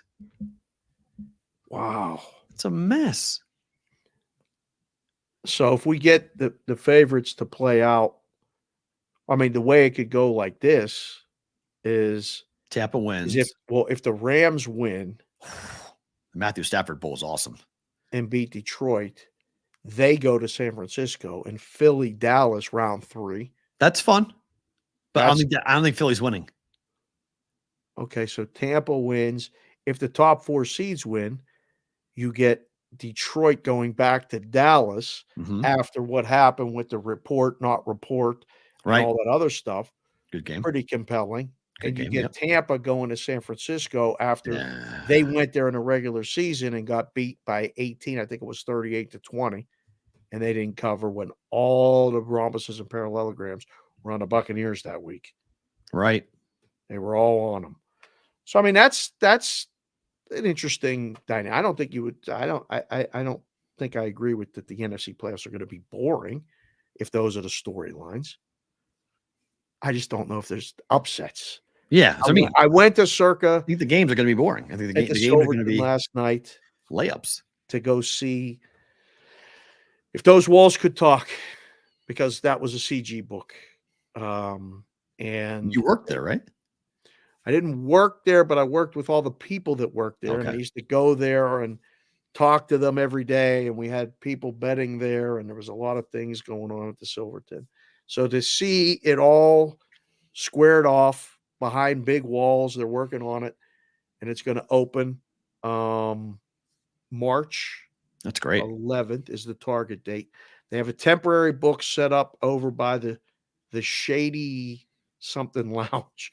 And I was like, that's interesting. That name of that place, the Shady. I have the picture, but I don't remember. Anyhow, I went and got the Super Bowl exactas. Okay. And after the show today, I'm going to sit down and start looking. Yeah, we have a request from multiple people for us to discuss on Thursday.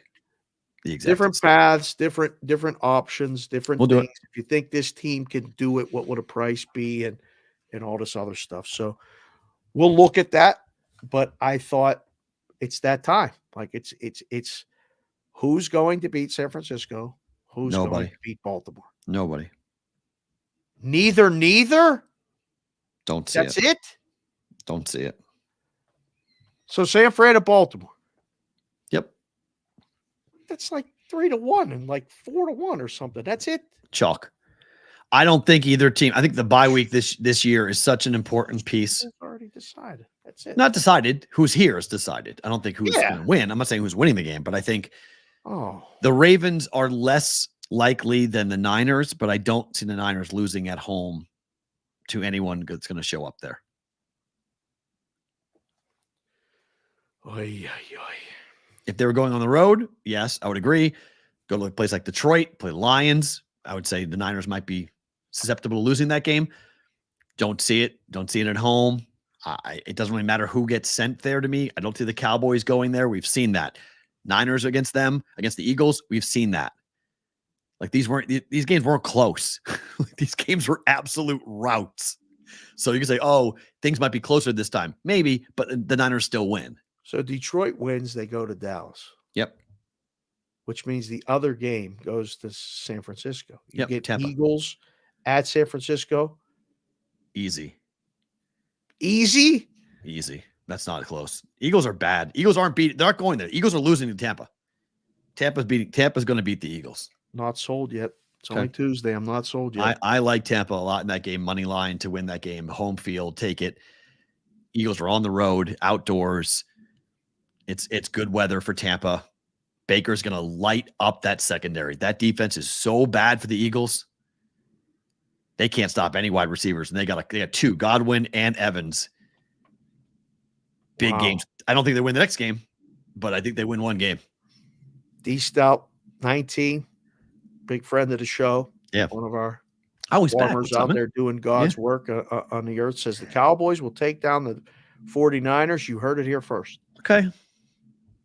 I don't think you're right. Put your 3-team parlay in the chat. There's no poll for this. You just type it in there. This is what guys do. So put the whether, because it's the last 3 games, just put it in there. Who wins this week between Green Bay, Dallas, and then Rams, Detroit, Philly, Tampa? What's your 3-game money line parlay?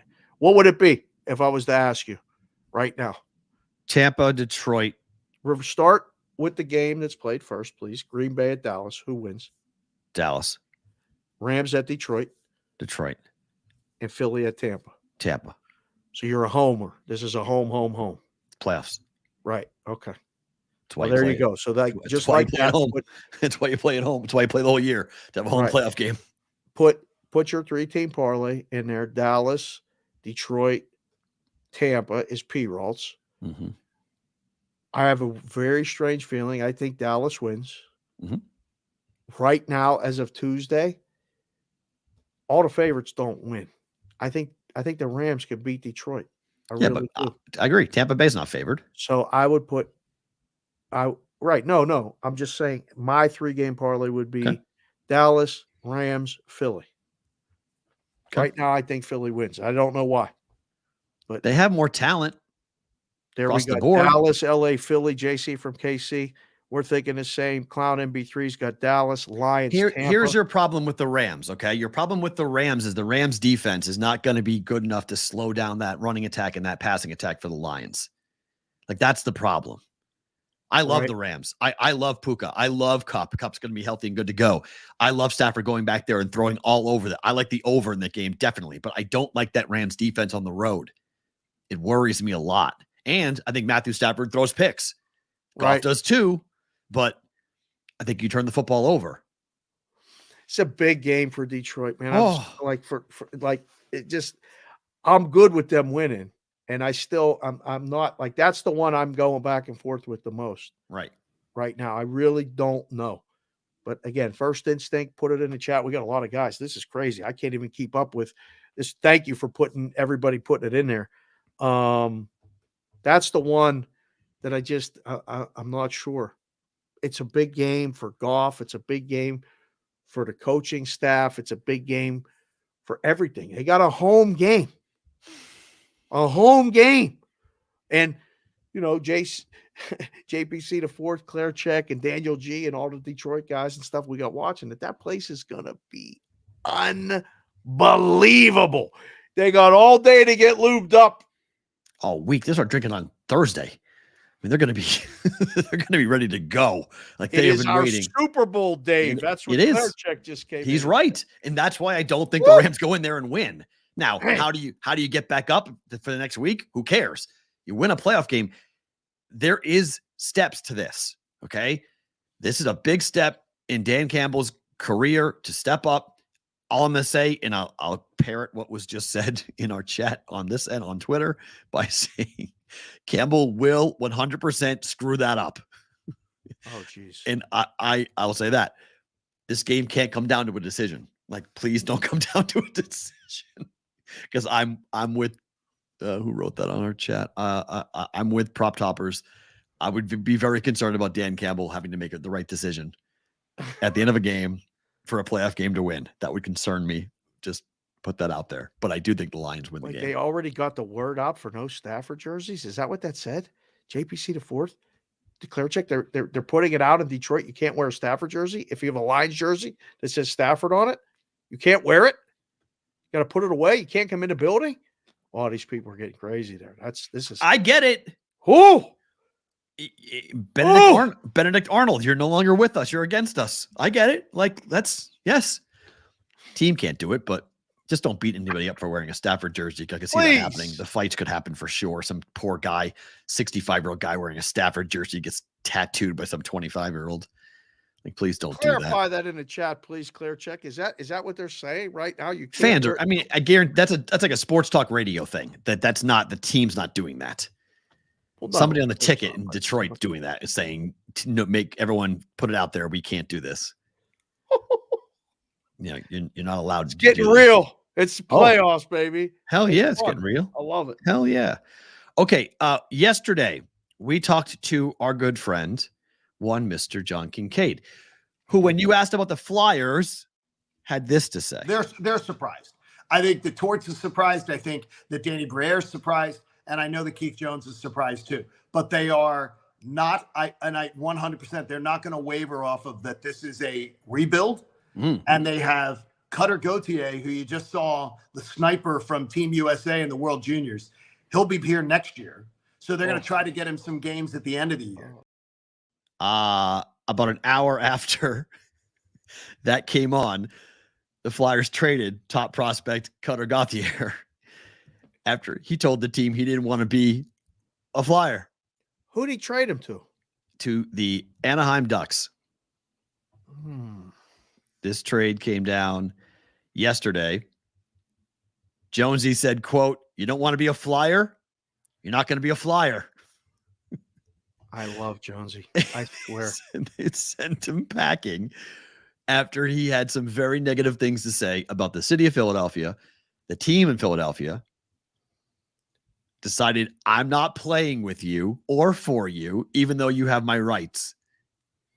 You want to be a villain for the rest of your career for an entire region?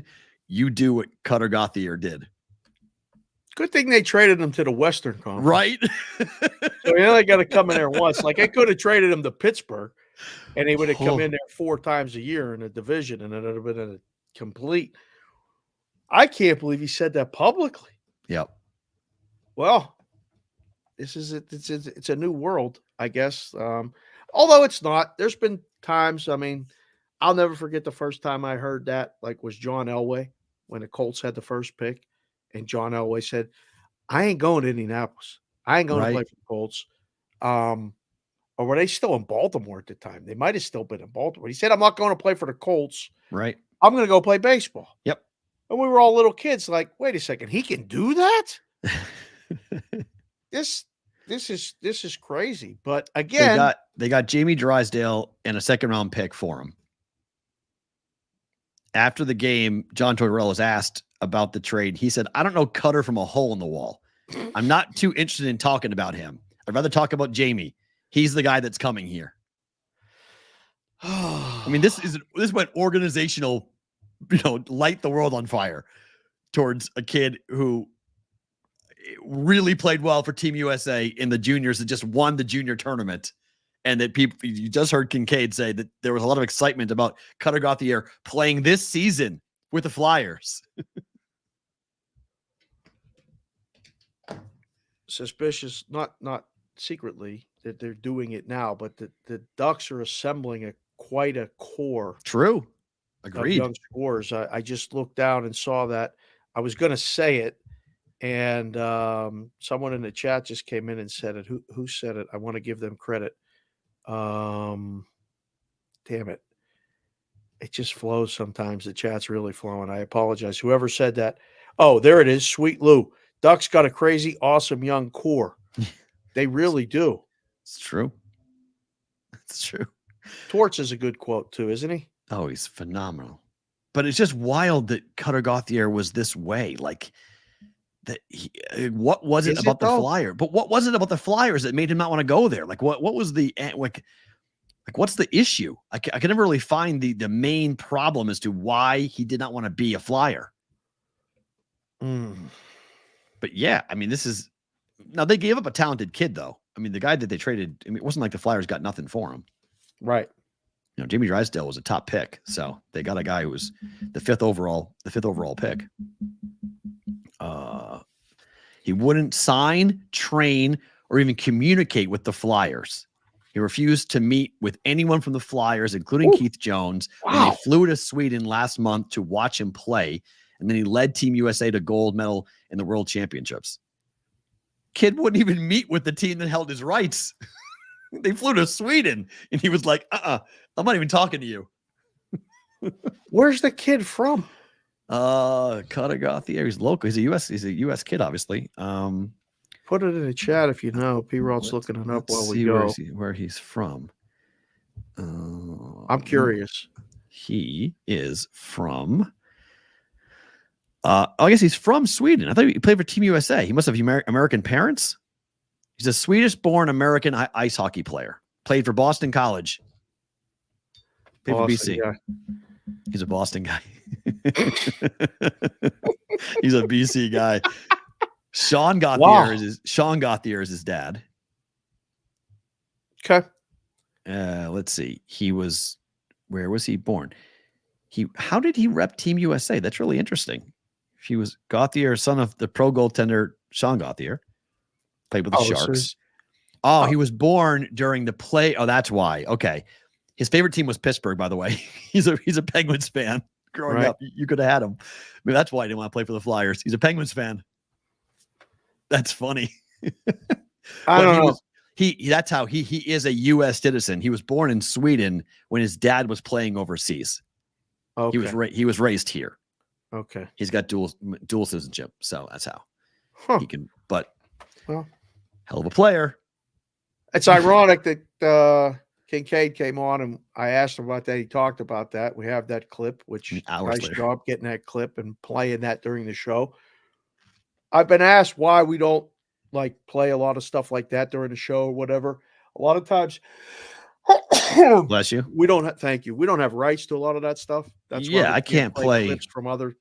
We can't play the Jameis clip. We can't play. Yeah, we could, but you have to go get permission to go ahead and do it, and it's a lot of legal stuff that can be troublesome. Yes. If we're playing audio or video from things that we don't have the rights to, right? Then you're running into legal. I mean, this is airing on national TV. It's airing on Sports Grid, so we have to be careful. It was just our show. I don't think we'd care. We just run everything and be like whatever. But you're running on Sirius XM and you're running on Sports Grid.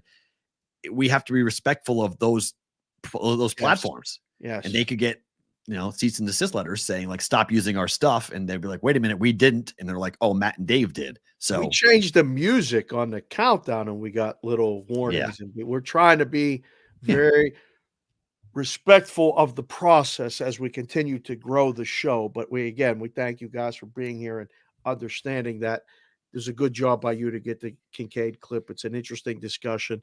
And I think there's people that have grown up in other places that would be like, I'm not moving to Philadelphia. Fair. But it is really rude when the team that drafted you, the team that flies to Sweden to have a conversation with you about your future. You should take the meeting. You should take the meeting. You should go and talk to them face to face and say, hey guys, I don't want to be a part of you. I don't want to play because you come off as a complete prima donna. And from in a city like Philadelphia, they're saying good riddance, but you are now, we've seen this before where teams, a star prospect doesn't want to play for a certain franchise, and for the rest of their career, they are booed, hated, ripped on. Yes. You are dead to that entire city. So good luck. Let's be perfectly honest here. I mean, and I'm fans of people and fans of teams and everybody and this and that. You guys think like Boston fans are annoying. We all know New York fans are annoying as hell. Yes. Eagles fans, Different breed. up there, right? Different breed. When the Flyers get good again, Okay. for those of you that like hockey, you won't like the Flyer fans. No. Like they are so, and they are starving Yes. for a winner. Yep. Hockey's fun when the Flyers are good because then you have a chance to beat them. Mhm. It's going to be fun because I think the Flyers are on the way up. They are. I think Jonesy's got the right mindset, the experience. He's got Torts who just doesn't give the gaff. He don't give a nothing about nothing. And he tells you, coaches that way. They got a goalie who's playing pretty good. They got a team that's going to get – I think the Flyers are going to get in the playoffs. When this team gets good, hockey fans ever are going to be like, ooh, I don't like that team. I don't like those fans. It's going to be fun. Flyer fans are worse than Eagles fans. That's what the Juice just came in and said. I mean, they're Jim similar, Montgomery, but yes. our Philly guy, said in Philly, you're either Eagles, Sixers, Phillies, and dabble in Flyers, or You're all you're Flyers. a Flyers fan. It's that or everything else. I've never been to a hockey game in Philadelphia. I'm not either. That's going to But I've been in that building multiple times for college basketball. I've never been in that building. I've been in Wells Fargo many times. I've been for to the college baseball stadium. I've been Yeah. to Citizens Bank. 100%. Mhm. I'm going Been to there a too. Flyers game. I've been there too. I've been there for a Sixers game. I've never been there for a Flyers game. I didn't Yeah. even look at the schedule when I'm there. I will see if the Flyers are at home, and I will And take Sixers. Brother Dan. Sixers too. My wife won't want to go to the hockey. She may want to go to the hockey game. She We'll might. see. We'll see. 3 college basketball games to talk about. Number 1, Purdue's in action on the road at Nebraska. Road favorite. Total this game is 150.5 from a total perspective. How do you feel about Purdue? You mentioned you're starting to dive in deep here. Purdue is 9-4. I like them. They're 9-4-2 ATS. They're 5-1-1 ATS on the road. Nebraska's 7-4 though at home ATS. Mhm. First meeting with Purdue. They're coming off a 16-point loss on the road to Wisconsin. Purdue had that crazy end of game situation against Illinois where they had the cover the entire game. And then the referees decided to get involved and they won by 5. Right. Theme of House the day job. today is road favorites. You see all these House road job. favorites? Yep. And most of them are going to lose. House, except for this one. This Edie's is gonna a kill really good Nebraska. start for Nebraska basketball, is it not? Phenomenal start for Nebraska basketball. This is unheard of for Nebraska basketball. They can't win this game, can they? No. But you're going to have a Total's jacked up. 150.5. I mean, look, Pinnacle Center is going to be every game that we're going to talk about are going to have incredible atmospheres.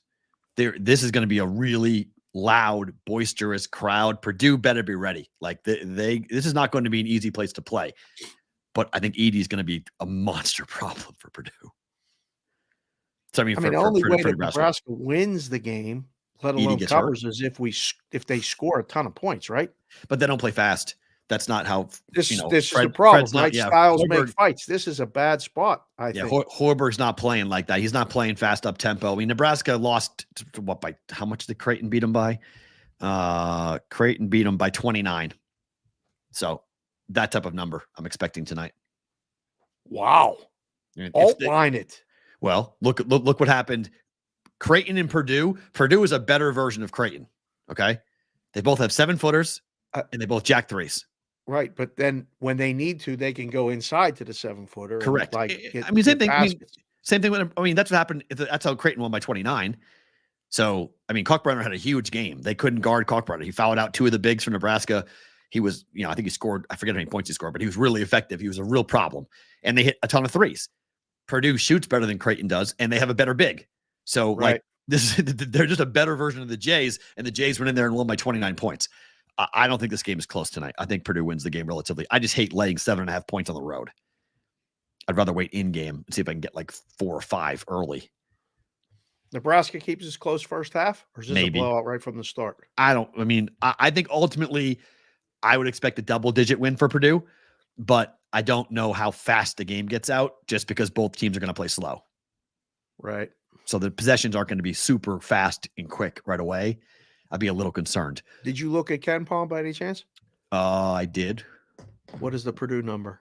Oh, hold on. I'll tell Is you it right. 9? No, I don't believe that's. I don't think that's right.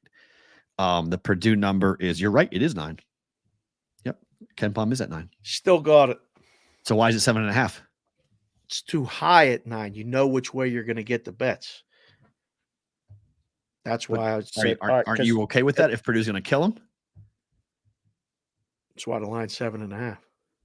We got to know what they're going to lay. I know what they're going to take. I can put up 9. I know an insta bet. Bam.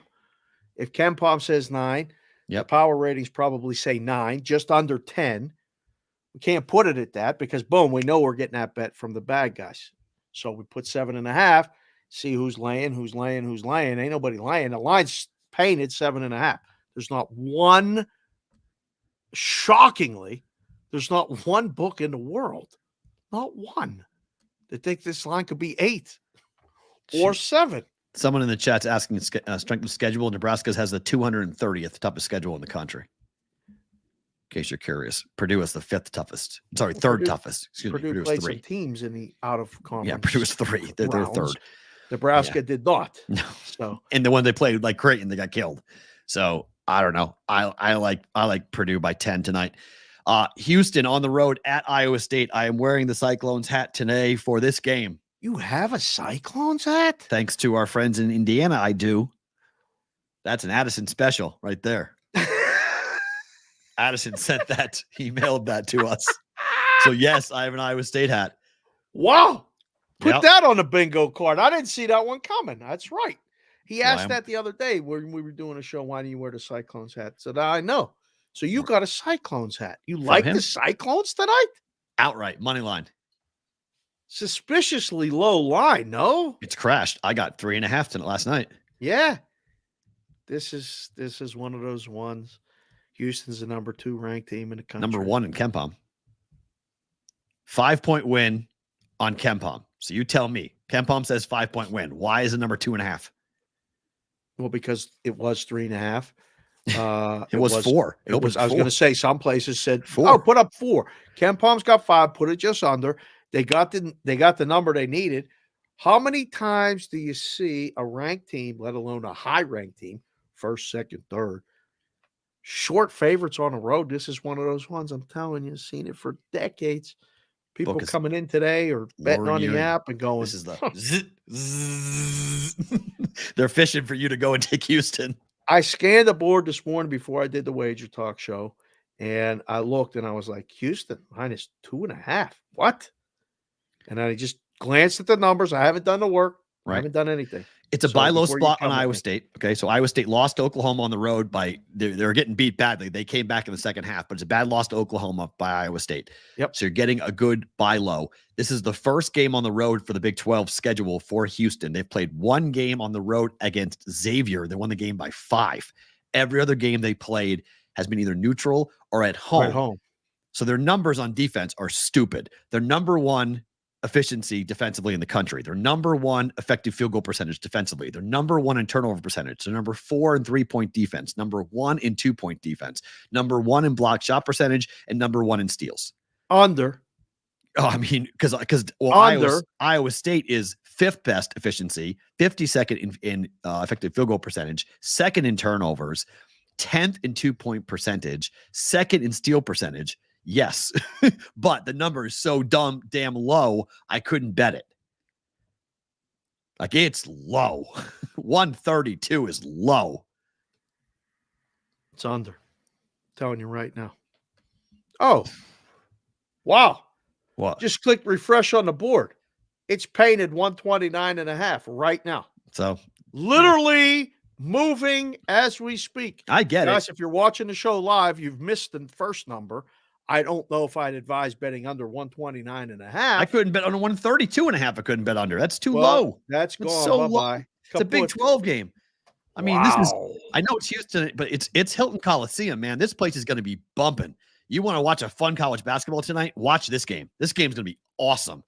Cyclone fans are going to be camped out and going crazy. And then before we let go of Sports Grid and SiriusXM, Baylor is hosting BYU. Hold on. 20-second timeout. Football guy came in the chat and said his wife's watching the show with him. Football guy 97. Great to have you and your wife here watching. Perrault, his wife said I look like Woody Harrelson in Zombieland. Okay, hold Any on. truth to that? I don't know. We'll do it on the other side. Hold on. I just want to get this in. Baylor, BYU tonight. I got a much better number than what's going on here, but this game is going to be awesome. This game is going to be so fun. This is the antithesis of the previous game. Baylor, BYU is going to be awesome. You want offense? Awesome how? BYU's good. BYU's good. Baylor's really good too. BYU's good. Catching 4.5? Don't sleep on BYU. I laid 2.5. They can win this game? BYU is 9th in KenPom right now. Baylor is 14th. Yes, Who BYU can win the BYU game. played to even have that high of a ranking? I'm telling you, BYU is one of the best teams ATS in the entire country. They're 12-2 on the year.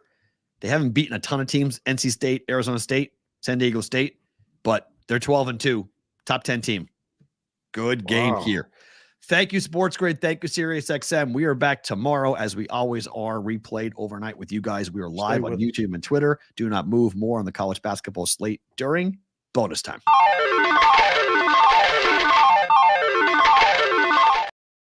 Okay, Woody Harrelson. So are you advocating a play on the favorite or the dog in that? I'm taking Baylor laying 2.5. But BYU's good. Yep. Fun game. You're saying why is the game going to be fun? Game's going to be fun because BYU's good. Yes. Over. Probably. Okay. Probably.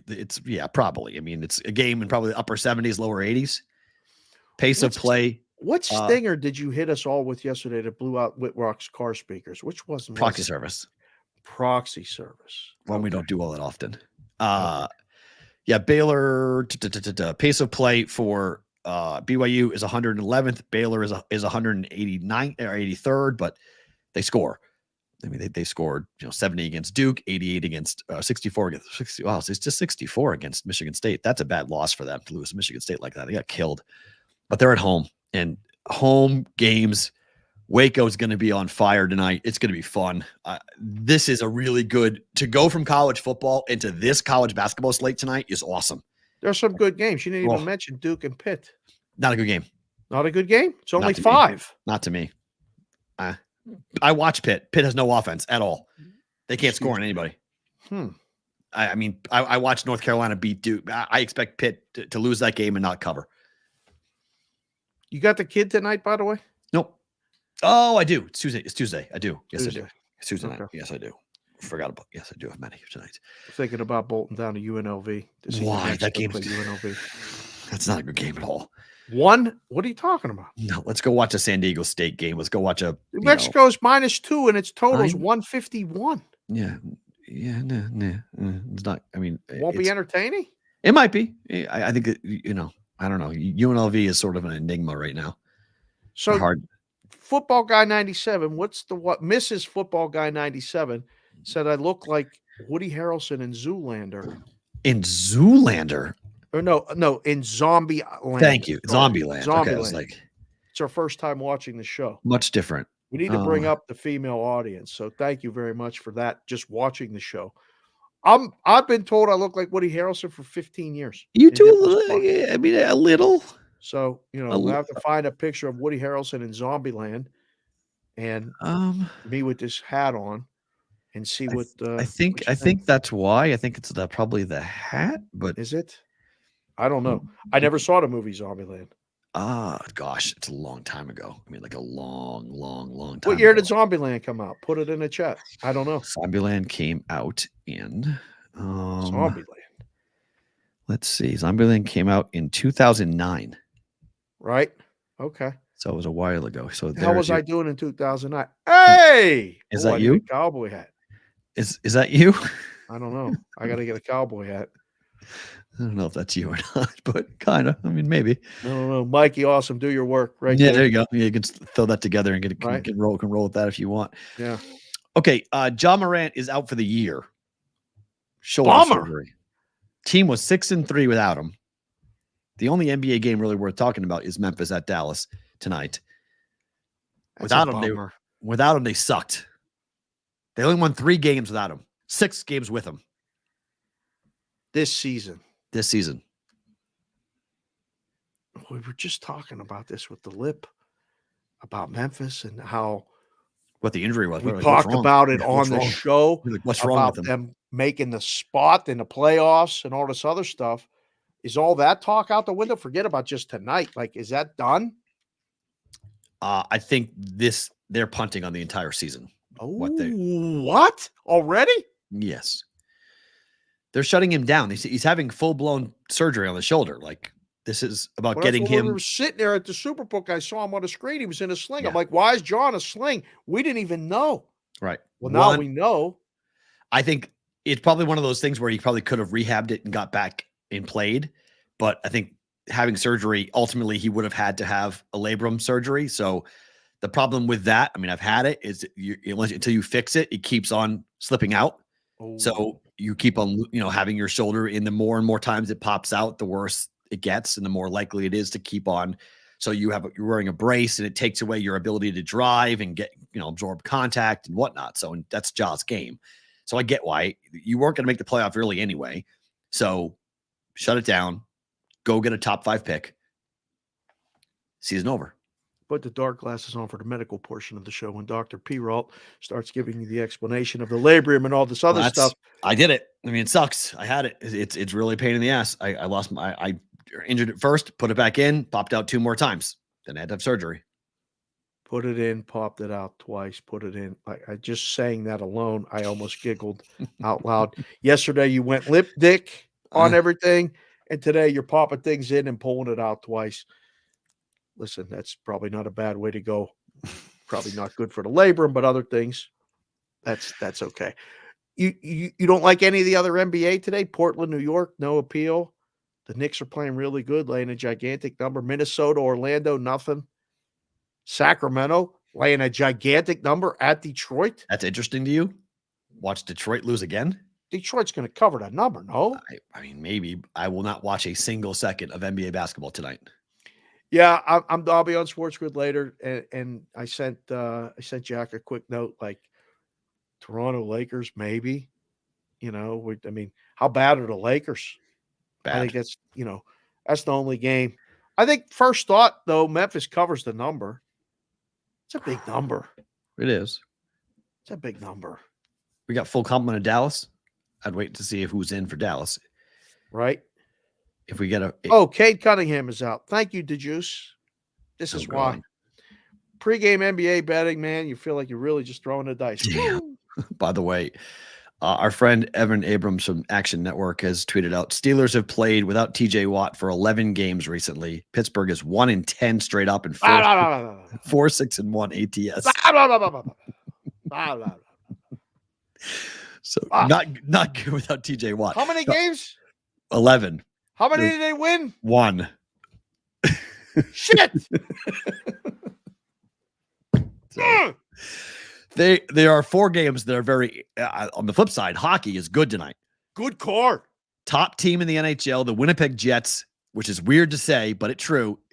-260 against Columbus. Starting to see some big numbers on the Jets. Yeah. Books are tired of losing. The Jets don't give up goals. They do not. Team total is 9 games. All they do is give up goals. 9 games in a row. Team total for the opposing team for the Jets have hit. Under. 6.5. Fair. No. 5. Would you say how many games in a row? 9 in a row. For the Jets opponents to be under team total? Yeah. Yeah, that's the play. Under 2.5. Winnipeg in regulation. You don't want to lay that big juice. I like that. Winnipeg. Get on board with that. I like Winnipeg in regulation. The second best team in the West, the Vancouver Canucks, they're playing at the Islanders as dogs. Islanders favored. They just beat the Rangers. Surprising. Makers, I 6-3. mean, like, They this is killed just them. one. Didn't just beat them. They killed the Rangers. Yes, they did. 6-3. My future is looking better and better. I love it. Let's go. On what? The Canucks? Vancouver to win it all. 27-1. Just got to get you in. 27-1. Let's go. Ideally, you get in with the playoff ticket. You know, that's way ahead of the game. Yep. Game should be pick 'em, no? It's coming down. This game's going to close pick 'em. Wow, the Vancouver. How do you not like Vancouver? By the way, the Canucks are now 22-1 at FanDuel. Up, I don't know, $5 move there. Right. All right, let's go. Here we go. It's coming up. 27-1, looking better and better. Down. It's down. Whatever. Up is down. Down is up. It's moving down. It's moving down. Yes, I always say it's moving Don't up. say up. Because it's going up on the the screen. haters that'll come It's at going you. up on the screen. So it's going Right. up towards the top. So up. That's I don't care about the haters. It's going up towards the top. I don't care Odds are about coming the down. haters either. That's Things are gonna be going my up. favorite thing about today. Things are going up. Yeah. Top team in the East, the Boston Bruins, on a back-to-back after losing in a shootout last night. Great game against the Colorado Avalanche. 150 against Arizona. I'm worried about this. Under the. Maybe. I don't know. Bruins are No. scoring so many goals right now. Their offense is ridiculous right now. But they're giving up goals too. Coyotes live? Yes. Especially if you get on the puck line. Get plus 1.5. What's the price on that? Let's see. Price on that is for the Bruins. Ouch. Expensive. Minus 215. On what? Plus 1.5 goals. Phew. That's expensive. Man, oh man. No, thank you. 6 o'clock local start. Oh, because we're now an hour behind Arizona. Right. So their games start at 6 our time. All right. Well, I mean, listen, there's a bunch of good, interesting games. Did you see? Let me see before I look. Is that the last hockey game you have listed on the rundown? Nope, one more. What is it? The last hockey game we're talking about is the Florida Panthers have won 7 games in a row. Just behind the Bruins in the conference. Road favorites. Division. Road favorites at St. Louis. Total 6. Number 1's going. Do we have Bennington going? Let me see. Is this the night that it stops? Let's see. St. Louis is playing. Nope. Hoffer. It's also they're playing backups. Both teams playing backups. Over to Stolars and Hoffer. Over to. Don't mind it. Could be offensive. Allmark against Ingram for the Bruins and the Coyotes. Hellebuck against Tarasov for Columbus and Winnipeg. Vancouver, it's DeSmith against Sorokin. Otto just came Oh, in. wow. And said, Talbot on the road against, I missed that game. I didn't see that LA was playing Tampa. yeah. I like the under in that game. Small favorite, too, for the Kings on the road. Is it 6.5? Kings aren't really playing great hockey right now. It's 6.5. I like the under in that game. Talbot on the road. 6 flat now. FanDuel 6.5. Oh, wow. What's Under the one- price? Under what? 124. Yeah, 6 over to I like 6 over minus 20. The line of the day, there's 2 of them Okay. for me when I looked at the hockey board this morning. Because I look without the lines. I just look down the columns and see the schedule, and I think of a number. And I said, geez, San Jose's at Toronto tonight. What the hell would that price be? And I immediately said, I don't know, minus 500. 450. Okay. So I saw that. And then I went scrolled down further and saw Edmonton at Chicago. Yep. No No Bedard. Connor Bedard. So the Connor thing isn't going to work. They Yep. had all that prepped up and ready for the Connor parlay, both to score a goal and all this other content stuff. And I thought, what the hell do you make that number? Edmonton, Chicago. Same thing. I thought minus 500. I don't know. On the road, maybe minus 420, somewhere around there. And then opened it up and I was like, hey, all right, we're still good. We still got it. 6.5 over a quarter. Edmonton, Chicago. That's got to be the play. Bet it or book it. I'll reverse it on you. 6.5 over in Edmonton, Chicago. Bet it or book it. Where are the goalies for tonight? Edmonton owes me money. They owe a lot of people money, clear check. It's Skinner against Mrazek. Bet it or book it. Book it. You like under in Edmonton, Chicago? I'm worried about Mrazek. Holy crap. I mean, he can play his ass off at home. They can lose 4-1. All right. Well, I don't know how many goals. Chicago wasn't scoring. They weren't scoring with Bedard. Now, without Bedard. Game's probably like 6-3. Somewhere in that. Probably. I mean, Mrazek's got a 3.26 goals against average. He's given up 3 or more goals in each of his last 4 outings, including 6 against the Stars. So, yeah. All right. Maybe how about this? It. We haven't done the meat and done the buy to meat promotion ended, whatever, but all that other stuff. We'll talk about the Grand Salami, which is the total number of goals scored in hockey in the day. Fun bet to look at, fun bet to make. It helps you think through the totals. We got the ultimate total guy in Chris Otto at PSU Auto on the Twitter. Follow him in his charts in the first period and all that other stuff. 1, 2, 3, 4, 5, 6, 7, 8, 9, 10, 11, 10 games. Seattle Buffalo, first thought, over under 6. Well, Salami is 63.5. Right. 64.5 it's not 64 now. It's 63 offshore, 64.5 at South Point and Circa. Interesting. Okay. I like when they vary off a number. Yeah, open at 63.5, and then it get to 64.5. I'm gonna say over. Seattle Buffalo, all right, that's 1 for the over.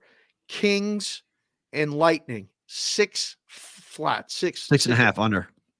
So you got under 1-1. San Jose, Toronto, 6 over. 2 overs, 1 under. Vancouver and Islanders under. Wow, I like that game over. Okay, so you got 2 and 2. Columbus at Winnipeg, 6.5. No, 6 is the number. Let's go with 6. 6 over under. I think it falls 6. It falls at 6. So all right. So say push. Say 2. Over. Say over for 6%. All right. For Anaheim, 6. Nashville, 6.5. Over. That's 4 overs, 2 unders. Florida, St. Louis, 6. Boy, it's backup goaltenders. Number. Over. It's backup goaltenders. 5 overs, 2 unders. Edmonton, Chicago. Over. You like under. You just said book it. I do, but I think with backup with Mrazek sucking right now. You said, all right. I know I said under, but I may back off that. I may go Ottawa, under. Calgary, 6.5. Over. Over. 6 over. Boston, Arizona, 6. Under. 6-4. That would lead you over to Salami. You might get a couple of crazy games too. You might get 7-4 games, 7-5 games. I'm leaning over for the Salami right now. And I say under every day. I used to put that up and take bets on it.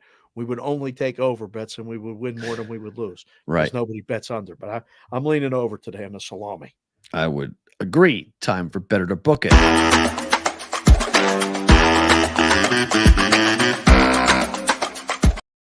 I got some nice CLV going tonight.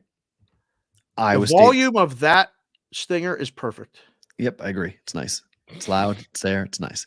Iowa State plus 3.5. Better to book it. Oh, I think you got to bet this.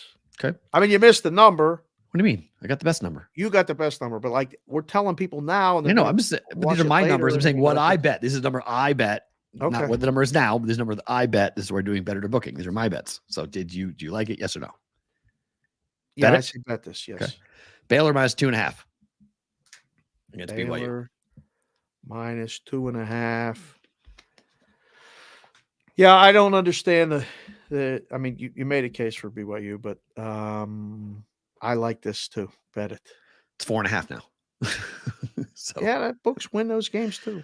Yeah, we're running. We're running on that. So both games CLV here on Iowa State and Baylor. We'll see if I lose both of them, which is very possible.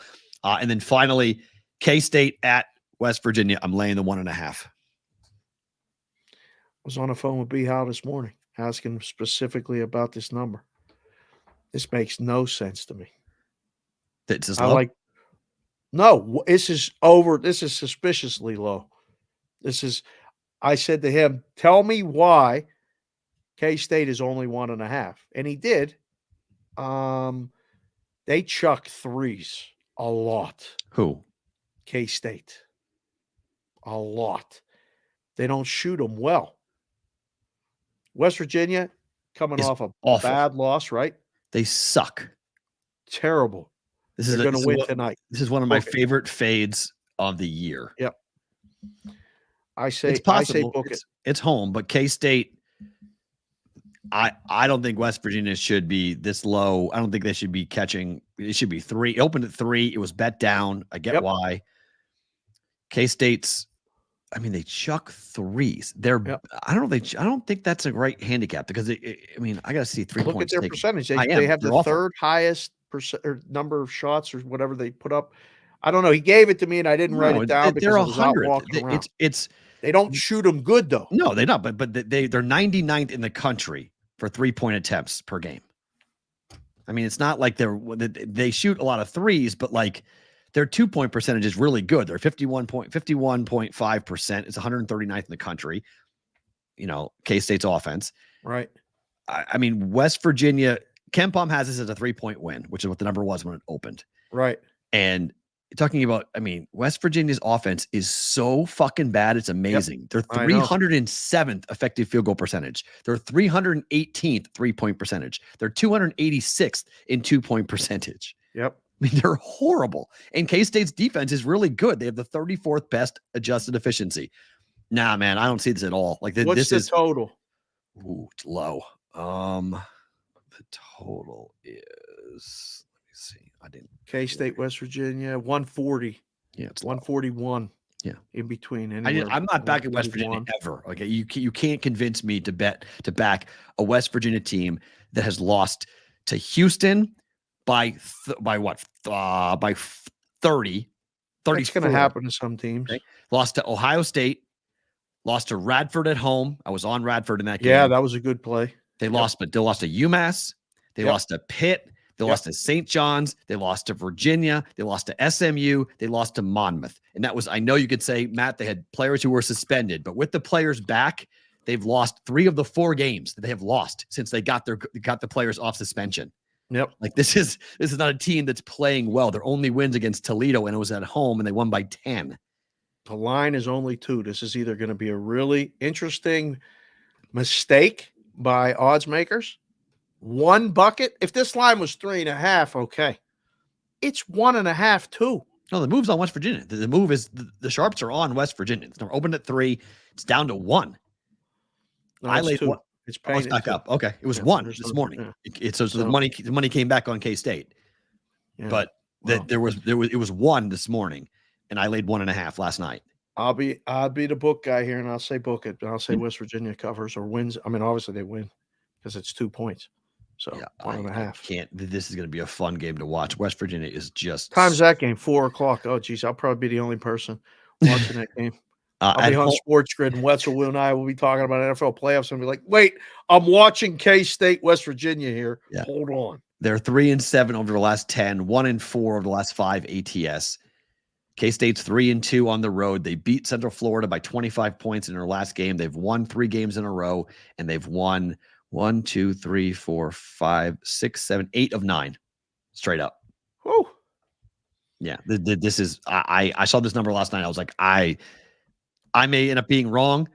This is a straight principal play. Right. West Virginia is the worst team in the Big 12, and Ken Pom is projecting they will lose every single game in 2024. Yep. Every game they're being projected to lose, including this one against Kansas State. Doesn't mean they will. It's just they are projected to lose every single game. They are the worst team in the Big 12. Can you believe that, B. Howe's a dear friend of mine. He's got to talk about this every day. Woo! Tough season. That's putting in work when you got to talk about the program. It's slated to lose every game. Especially when you're trying in college, because it's tough to even see when the future, what the help's on the way type of thing. Right. College basketball is 1 or 2 kids. You can sell hope, kind of, but that's That's a hard thing to sell. Are you not mentioning the Creighton DePaul game today? I thought contractually obligated to mention a Creighton game every boring time game. we do the show when they play. Yeah, Jays are in a rut. They really have underperformed dramatically. They should go to DePaul and win the game relatively easily, but I mean, they're almost out of the top 25. KenPom still has them as the 15th best team in the country, but they're ranked, 22nd? That back-to-back, when they lost to UNLV, Villanova, and Marquette, beating Alabama in the middle of that. They've bounced back. The win over Providence was good. Win over Georgetown was expected. They're expected to win this game by 15 points against DePaul on the road, but I'm not laying 12.5, 13 points. Hard No to way. believe it's that high. It's 15.5 now. Yeah, no Market way. has it 15.5. Yeah, no way. I mean, it's just It's a lot. I can't do it. It's too many points. I think they probably don't cover because they've got a big game against St. John's coming up on Saturday, and then they go on the road for a really big roadie against UConn and Seton Hall. So, I mean, they're getting into a tough part of their schedule right now, and it's not great at the moment. Things can all end perfectly well. It's a long season. We have all of January, all of February, then Right. then the tournaments. So it's not like the season's a wash yet. But at 11-4 and 2-2 in the Big East, Jays fans weren't expecting to be 2-2 at this point. They expect to be 4-0. The in the Big Juice East. agrees with KenPom. He says, I don't think West Virginia wins another Big 12 conference game. JR33312, that's Johnny Parlay. Our guy said K-State has played 7 unders in a row. Ooh. He's hit the last 4 personally. Nice. A couple nuggets for you guys. There Thank you you go. for putting K-State them in the under. chat. Yes. Possible. West Virginia is not going to score, so I concur with the under on that. Excellent. There are no super chats, so we can go right to favorite thing about today. Okay. 2 things for me. One, you had mentioned that you don't care about the haters, and I tweeted something this morning with Nature Boy Ric Flair saying something about Michigan, Uh-huh. and I didn't acknowledge it on the Twitter, but I wanted to acknowledge it here. I wanted to thank this person, Shim, who took the time to say, "Stop tweeting and eating. Start going to the gym. You're an embarrassment." To you? To me. And I was like, that's awesome. That's how I started my morning today. And I was like, I tweeted it. I don't care. It was a fun tweet. And he took the time to come in there and say that. And I was like, awesome. Thank you, Shim. I appreciate that. I'll get to work on that. And when you're ready to come on the show, let us know. And you can come on the show. That would be awesome. My. So is it gambling person or random? I don't know. Okay. I don't know. He does not follow me anymore, but he comments on a lot of people's stuff and does that. And I just was like, it has to be hard to be a troll, and it has to be hard to be a hater. But listen, if that's what you do, that's what you do. Do it well. Come correct. I appreciate it. I'll get my ass to the gym. Thank you very much. Oh my God. Second of all, also woke up to kind of, I don't know if it's bad news, interesting news, but the come and go is not anymore. Like Brahma can't put the tweet out, tag me. And I was like, wait a second. They're rebranding. It's still there. How do you rebrand the come and go? They're worried about what they said in the tweet is they're worried about the double entendre. You're worried about it now? Right. Now worried about come and go? What the fuck is going on? You didn't know the double entendre with the come and go? But how many people have taken? Think about all the free publicity they've received over the years for people stopping and taking pictures of that and going, what the fuck does that sign say? Like, why would you stop this? You're a convenience store in the middle of nowhere. Like, literally, come and goes are always in the middle of nowhere. They're always on the highway. They're always in weird bumfuck Iowa or weird Nebraska. Like, you should keep that name 100% because the social media love you get off of it for free is what are you going to call it? The Lucky Convenience Store? Something stupid? Well, I mean, there's a lot of convenience stores that are called a lot of different things. Yeah, but you're competing with Buc-ee's. Their big competition is Buc-ee's. And Buc-ee's has like a passionate following. The people who know Buc-ee's love Buc-ee's. They're big, gigantic rest stops. There's showers. There's restaurants. Like, come and goes. You're trying to compete with those types of conglomerates. You were special. The name was funny. Like, what? People getting angry? Like, dumb. It was one of the one funniest moments we've had on our over 500 shows now. This is show number 502, in case anybody's watching or curious. But when you told me about the come and go, I was like, I didn't even know what it was. Right. And then we talked about it more. People were sending me pictures. When they go to a come and go, they send me pictures, either via DM at SportsBK or if you have my number. I love it. And our friend Andy went back there and got a come and go t-shirt for me that I've worn on the show. And I felt I couldn't find it this morning after I got the news. And I will have to find it, because if Jessica knows that I can't find some of my clothes, she's going to really be on my ass. But I was like, wait a second. This is what you got going for you. I made the ridiculous suggestion, apparently, that we should do a show from a come and go. And you and everyone else that has been at a come and go was like, Dave, it's not a place you do a show from. You go in, you grab stuff, and you leave. Yes. But you come and go came and went. Come and go came and went with the name. I can't believe it. It's an awful idea. Awful idea. Fire that guy in marketing. Fire the person whose idea. Fire the people who don't understand this. It's a bad idea. What makes you unique, it makes you stand out. People know what it is. They laugh. It's funny. Double entendre is why we go. Okay. 7-Eleven. You want? Come on. No, don't do that.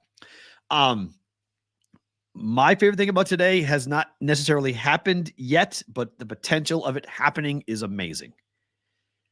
I might get my wish. I might get Mike Vrabel back to coach the Patriots.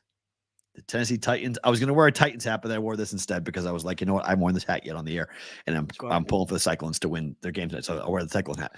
But Mike Vrabel has a chance to go back to the Patriots. He has a chance to bring Derrick Henry with him. They have a chance to draft a quarterback with the 3rd pick in the draft, and everything goes back to the way it should be. Which they is what? Right back to being competitive to win the whole damn thing. Let's go. Right back. Patriot defense is a top 5 defense in the league. Vrabel's going to play the same way Belichick played. Smash mouth football, unbelievable defense. Perfect. No culture change. Younger guy, more smash mouth, more engaging, understands everything about what it means to be a Patriot. This is perfect. This is absolutely the most perfect thing to happen to the Patriots. I am all in on Mike Vrabel back with the Patriots. It needs to happen. It would be so good. He knows. The speeches he gave this summer, everyone's like, he was telegraphing it when he went into the Hall of Fame. Don't take this place for granted. It's not like this everywhere else. It's in a unique market. It's a unique ownership group and fan base, and everything that goes on here is unique. It's the perfect transition. It's the perfect guy to step into Bill Belichick's shoes, because so few people are going to even want to do it. But he can do it. Oh, my God. This is Cowher to Tomlin. This is what you guys did with the Steelers. This is the baton toss that's perfect for the Patriots. What if he goes to Washington? Why would you want to? It's a job. Okay, if Belichick stays, then yes. But there's not really a debate. You want to be the coach of the Patriots or the coach of the Commanders? Not really a debate. Don't want to go. You have no idea. They're having an ownership group or a search group made up of Magic Johnson and the guy who built the Golden State Warriors. Yeah, I don't understand a lot of times that, but again, it's above my pay grade. You got basketball people. I'm just an out of work odds maker. What are we doing? The book that I don't know Bob shit Myers, either, but like, why are you getting them? Think about being a lifer football coach. You're sitting down. There's Magic Johnson and Bob Myers, and you're like, "What do you guys know about football?" Like, can we have this conversation for a second? I don't want to coach the Warriors or the Lakers. I want to coach the Commanders. So, why are you here? I don't get it. It's really an odd search group going on in Washington. So, my favorite thing about today is that Mike Vrabel is available. Robert, go get him. It's time. This is the one perfect time for everything. 2021 Coach of the Year in the NFL. And the Titans made the mistake of letting him go. Joe the Fat Panda said he can replace Tomlin, Pittsburgh. Tomlin's not getting fired. Vrabel. Mike Tomlin's back next year. Wouldn't that be something? If we get your guy. I'll be bummed. But you're not firing Mike. He's a 10-win What if we get your guy?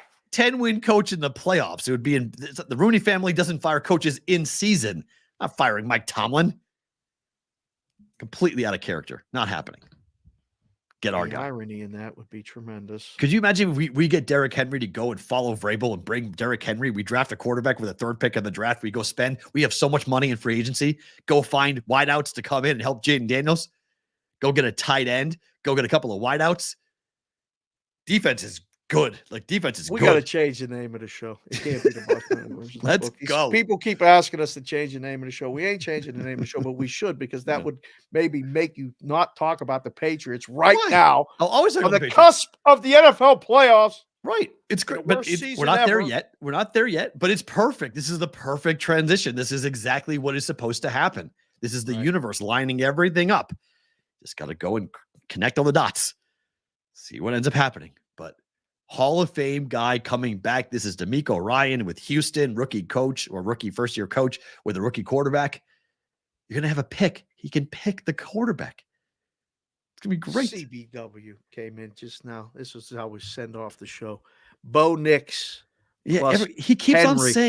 saying this. I don't want Bo Nix. Bo Nix plus Henry, Super Bowl. No, I don't want Bo Nix. I don't want With Bo Nix. Vrabel calling the plays. No. Run the ball. I'm all about Derrick Henry being with the Patriots. All about it. Let's go. Fresh start for both of them. Run through that division. Be awesome. Tom was not getting fired. I agree. He's not getting fired. Back tomorrow, same place, same time, Wednesday for BvB. Dave Matt. Hopefully you'll join us then for a Wednesday's edition of the Bostonian versus the Book.